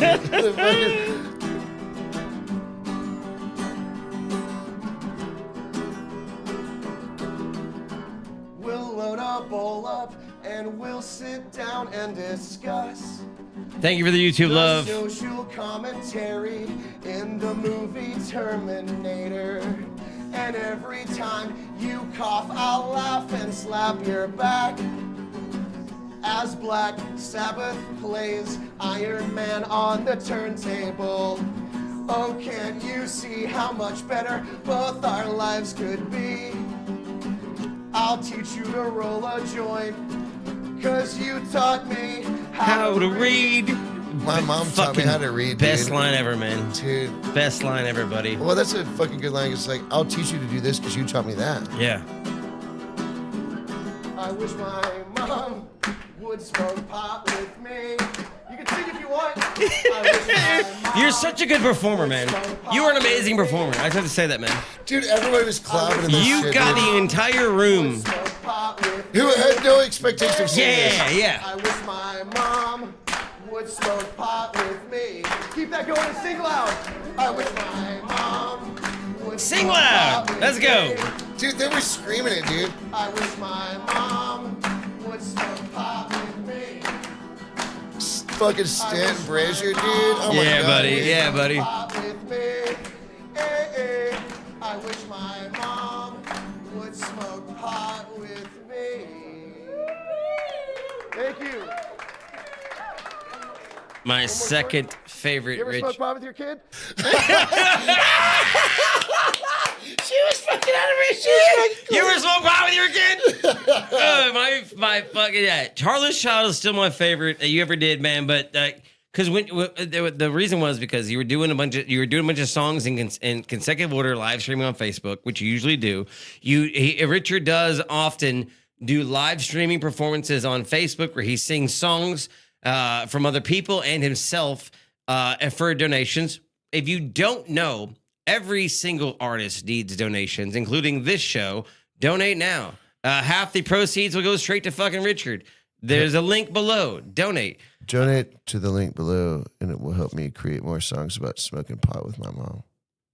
How could you deny the man making more songs smoking pot with his mother? I'm gonna cry. Anyway, the songs you were going through, I was like, man, who wrote this one? You're like Hank Williams. And when I said Harlow's Child, who the fuck wrote that? You're like, that's mine. And I was like, motherfucker, like that hit me, man. It hit me in a way I've never forgot. And then the pot with my mom song. Have you ever just like, okay, so I can't take too much credit for this because Robert Hokamp has always been the one that He's amazing, an amazing he's artist. Always been like my friend that like, you know, Tomo's like that kind of friend too. Yeah. And they both had the same. I was actually I went to school with Chris Hokamp, his little brother. Okay, I love Chris. I love Chris. And so they both had sort of the same. I'm an emotional dude. Yeah, I know. And also I've gone through like a lot of crazy things in my life. Obviously, we discussed a lot of that tonight. And I remember any time I was like just so desperately sad that I just needed my friend around me, I would either call Bob or Tomo. And like when I call Bob, Robert Hokamp, but no matter what was going on with me, because Tomo would always try to comfort me, and right, yeah, you gotta figure your shit out, Richard, right? You know, with Robert, he was always like, you need to pull out your guitar right now, you know, and like the first couple times he had said that to me, like I didn't understand it, and B, like I don't think I was emotionally able to even hear that right then. Right? He knew, but you weren't there yet. Yeah, because Robert was the guy that taught me that, like, and I think that a lot of people don't even know that they have that ability. But when it comes to like a thing where you no longer have the capacity to deal with your emotions, that they're so intense, Robert was always the guy that was like, hey, if you write about what's happening with you right now, even if you don't fully understand it, like it's not only going to bring those things meaning, but it's going to make those things be understood in a way that other people can understand it too, you know? And like, cause the thing is we all go through the same shit. Yeah. Right. We all go through the same shit. Yeah. And that's sort of the magic trick as like an artist or a musician, whatever you want to call it. Like my job ultimately is to like, man, if I could write anything in my life that would help someone going through the same shit, then it gives everything that you've ever gone through in your entire life meaning, and it gives it it's like providence almost. It's almost like you're that vessel for somebody else, and those are the best letters I ever get, is when somebody will write me and be like, bro, I was going through this fucking thing in my life and I heard your fucking song, and like that's what Heartless Child is to me, dude. Bro, that's what Heartless. That's what Heartless. I was in probably the darkest places I've ever been in my life, and I'm not even fucking shitting you. I was just scrolling through Facebook, doom scrolling, in the darkest place I have ever been in my entire 40 fucking something years on this planet, and I was watching your live performances. And Heartless Child is one of those songs that did exactly what you're talking about for me. Was it that gives me meaning though too, because that means that like I wrote something that helped my friend. You wrote something that changed my destination in life, bro. Hey, and also, you motherfuckers, this is the podcast that you need to be watching. Hey, buddy. You're goated. We've been going like 3 hours now. 2:43. Has anybody got any questions for us? We'll open the board. We will open the board to questions, and then we Type will. Your questions in. I'm gonna piss in the backyard. I'll be back here for 5 minutes. I'm gonna play your new single again. Oh, we're gonna take a piss break. I'm gonna play the new single from the Wee Beasties. You heard it here first before anywhere before even KXT. Before anywhere else, you heard the new Wee Beasties track. Drug logos only. Fucking here.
That's harder than a $2 pistol.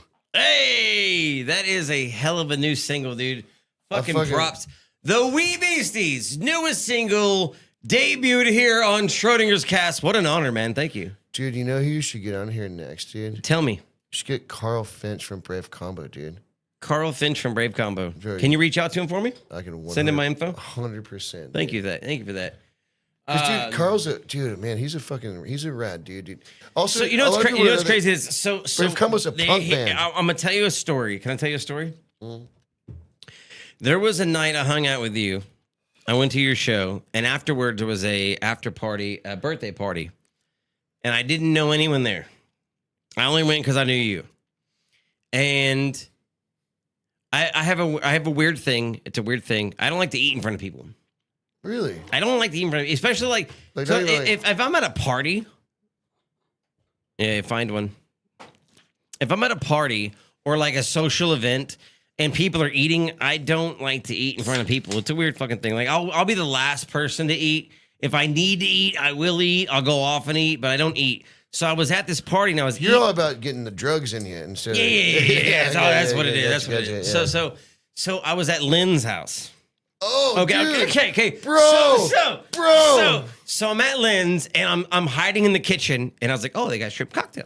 Dude, they had delicious shrimp cocktails. And I was like eating shrimp cocktail, and then like a bunch of people piled in the house, and I had all this shrimp in my hand. And I just shoved it in my hoodie. Your pocket? Shoved it in my hoodie. The next day, my daughter wore my hoodie to school, and there was fucking shrimp in her pocket, bro. There was all these shrimp. She came home from school, was like, Dad, I got made fun of so hard. Why did you have shrimp in your hoodie? She's like in class, like trying to find a pencil. She's pulling out a shrimp. It's like insane. But that night, I was hanging out with Lynn. And I was like, yeah, I'm an audio engineer too. And he was like showing me his setup, which fucking beautiful house, beautiful setup. Shout out to Lynn. Thank you for having me over for your wife's birthday. It was an amazing night. Yeah, that was good. And we start sharing, like most audio engineers do. We start going back and forth. Oh yeah, dude. That's always the fucking bit. And he goes, Fab Deuce. And I go, Neighborhood All-Stars. And he goes, I was like, this and that. And next thing we know, like, anything he had not done, I had done. And did. No. So it was like he goes, so you did this one? I was like, yeah. I was like, you did this one? He goes, yeah. Like we were like tit for tat. Like holy shit, we are on par with like if I didn't do it and didn't, and you did it, then it was either you or me. That's what's crazy. And then also Zach. Shout out to Zach from Zach is at Sugarcane Rigs. Yeah. No, not that one. Zach Michael. Sorry, Michael. Studio owner Michael. Yeah. Come on. The studio in Denton, Michael. God damn it. Yeah. There's only a handful of people that actually have Mockingbird. talent. Mockingbird Lane. Is it a real one? Real time? Real time? Yeah, real time. Okay, you're talking about Eric Delegard, real time audio. Eric is Zach is the right. Michael is the other one. Okay, yeah. And so obviously we every engineer in audio file in this town, we know who you are. You could kill 3 drummers in Denton, the whole scene would collapse. You could literally. So I worked at Sessions for like 5 years. Shout out to fucking Keldrick. Keldrick, man. Trouble. We fucking love you, man. Love you, Keldrick. Obviously, like we were sorry about your mom's passing. We feel for you, man. We've been there. Honestly, dude. So that track, Heartless Child, that was mixed at Sessions. Do you remember when I was working at Sessions? Which one? Best of Denton 5 years in a fucking row. Cinco, dude. Fucking rings. And I was working on an album and I reached out to you because of working on your ex-girlfriend's album and I didn't know it. She was singing a song about me. Yeah. She's like, so this song's about Richard fucking Haskins and he's a piece of fucking shit. And I'm like, I should probably tell you that I'm friends with Richard and that I'm working on your album and I'm producing your album and I'm gonna probably tell him about this. And I will tell you this. I'll tell you this. The fuck you said to me, man. Well, I'll never forget. I'm working on your ex-girlfriend's album who is talking trash about you. And you know what do you know what you told me? What? Make it the best fucking song you ever do. Well, make it the best fucking song you ever do. That should be the case, though. I mean, that's the thing is like, you're always the villain in somebody's story, but like the thing is like, she was my ex-girlfriend, but it wasn't like, we didn't share love with each other. Right, You know, yeah. like also just beyond that, like respecting somebody as a person is different. Artist respect, friend respect. You might, you person agree with that. respect. Like respecting somebody as an artist or a musician or anything like that. Like that's a different thing. And great musician. She's a great singer. She is a phenomenal singer. The song that I worked on for her. She got mad at me because she was like, "What do you?" After we broke up, she asked me what I thought of her songs. I was like, "They're genius, but you play guitar like a dickhead." That was my response. You gave her the compliment sandwich. I was like, if you get somebody else to play guitar, like you would be fucking killer. Like, and that was an honest answer though. No, that was a fucking. Most people. Okay, so I would never tell her she wasn't a good fucking singer. Some like, people can't take critiques, and some people definitely can't take critique from their ex-boyfriend. Well, yeah, okay. Come on, I was thinking about it as being a musician and an artist. Yeah. You keep checking your watch. That's a text from my daughter. Your sister asking about me? My daughter. Yeah. Oh my God, LeBron! Her name is LeBron in my phone because she's the king. Hey, brother, I fucking love you. Hey, thank you so much. I'm very honored to have been on here with you tonight. Yes, sir. Because like I never do shit like this. This is like open heart surgery for me. You know Well, what I mean? Like, I'll tell you this. like- I'll tell you this. You are the first and honored guest we've had on Schrodinger's Cast, the very first, and we will be absolutely grateful to have you back anytime you want to be on the show to promote a new song, promote a new album, anything you Let me guys are just doing. throw you some The Wee people that- Beasties, a new movie, a new show, a new chapter in the life of Richard, the legendary Richard motherfucking Haskins. You heard it here first. Woo! All right, let's go ahead and get some shots. All right. Thank you so much for tuning in tonight, every single one of you. Thank you, Love y'all Lane. so The much. song Thank was you so badass. much. Really, thank you y'all so both of much. our moms, my mom and his mom. Absolutely pleasure to have. Like, imagine. My mom's in North Carolina, so she's seen like 2 hours. My mom's ago. in Florida, so like, what? They're the same. yeah. Our moms are Our the moms same, are like, our moms fucking are tuning hourly. in Oh my God. hours away. Where would I be without my mom? Yeah, where would we all be? Where would we be without our moms? Not smoking thank pot you, with our moms. everyone on YouTube, Kick, Facebook, X, Rumble, TikTok. I signed a release for this. Yeah, okay? he I did. signed a release. We're being legal about this. Eating in front of people is awkward as fuck. Thank you, Jay Moore. It is to me, yes. I would say eating at a strip club is actually like hell on earth for me. That's why I never eat at strip clubs. Unless it's vagina. Thank you so much for tuning in. Pleasure to have you. See you on the next Schrodinger's Cast next week. What song will we be playing out with? I'll play your song on the way out. Wait, can we play? Can I have one of your songs to play as my intro? Can I get the rights to that? 100%. Okay. And we will leave you with the newest single from the Wee Beasties. Again, debuted here first on Schrodinger's Cast. Actually, dude, wait, hold on, wait. You got another one? Give me another one. Bro, I'll send you another. Yeah, let's do that one. And then I guess you got 5 more minutes, guys. You got 5 more minutes. Chime in. Oh, dude. John, thank you. Mario, how many beers so far? I've had 2. 1, 2, 3. Him? This is not a man. This is a legend. I've had that 10. doesn't qualify. I've had 10 because I had 2. I picked him up from the bar to come here. Oh my God. Okay, this is the main course. The appetizer was earlier. He still has dessert left on the plate. This is a fucking legend. Act accordingly. All right, if I send you this, yeah, send it to Facebook Messenger. So this song is called "Alcohol and Drug Abuse Lake." Alcohol and Drug Abuse Lake. So it's about a real place. Okay. You can look it up on. Let's look it up as the background. Yeah, where is it? What is it? Look up "Alcohol and Drug Abuse Lake," and it's a real place. I thought it sounded like a magical wonderland, but it turns out it's actually a part of a state rehab outside of Columbia, South Carolina. So, right. Help is available. It says help is available. Oh, wait. Hold on. Wait a second. Hold on.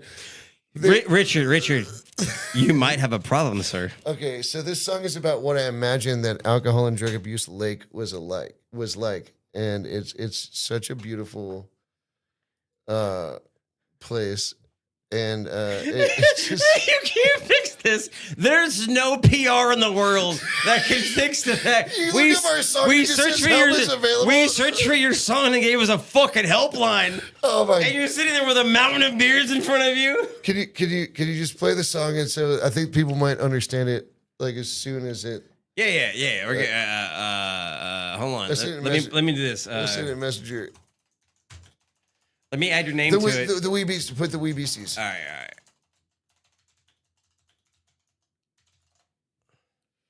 It still says help us available. we might need to reach out. Oh my God! Is it on SoundCloud? The fuck is that? It is on SoundCloud. It's on Apple Music as well. Oh, it's on Apple Music for sure. All right, I'm gonna put this up, but I'm gonna play it from the link you gave me. Oh my God! Look at it. Shows our fucking records. Dude, our records look insane.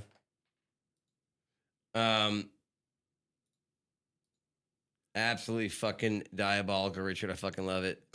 Dude. It says request access. Oh, okay. Hold on. Let me fix that. Because I don't want you to have to request access. What? Yeah. Manage access. Okay. I'm going to do it to where anyone with the link. Yeah, anyone with the link. Thank you.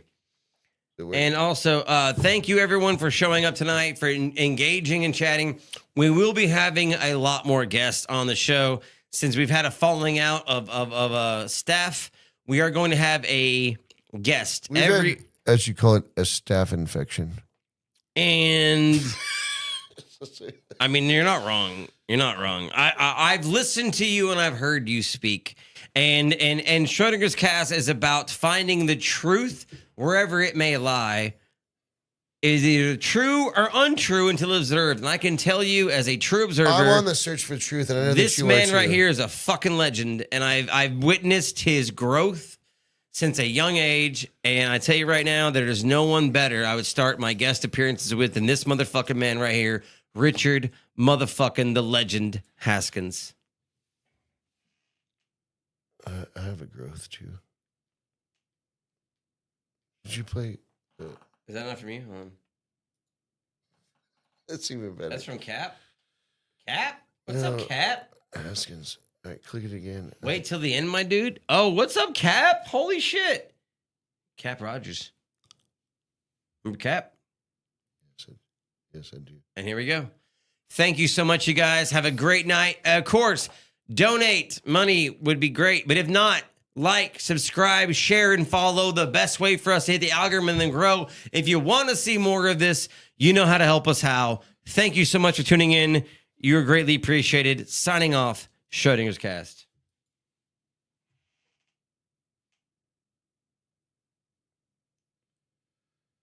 Cocaine in the summer sun, smashing beers and having fun. But you know, we were the only ones that alcohol and drug abuse laid.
anyone seen Keith? He was out swimming.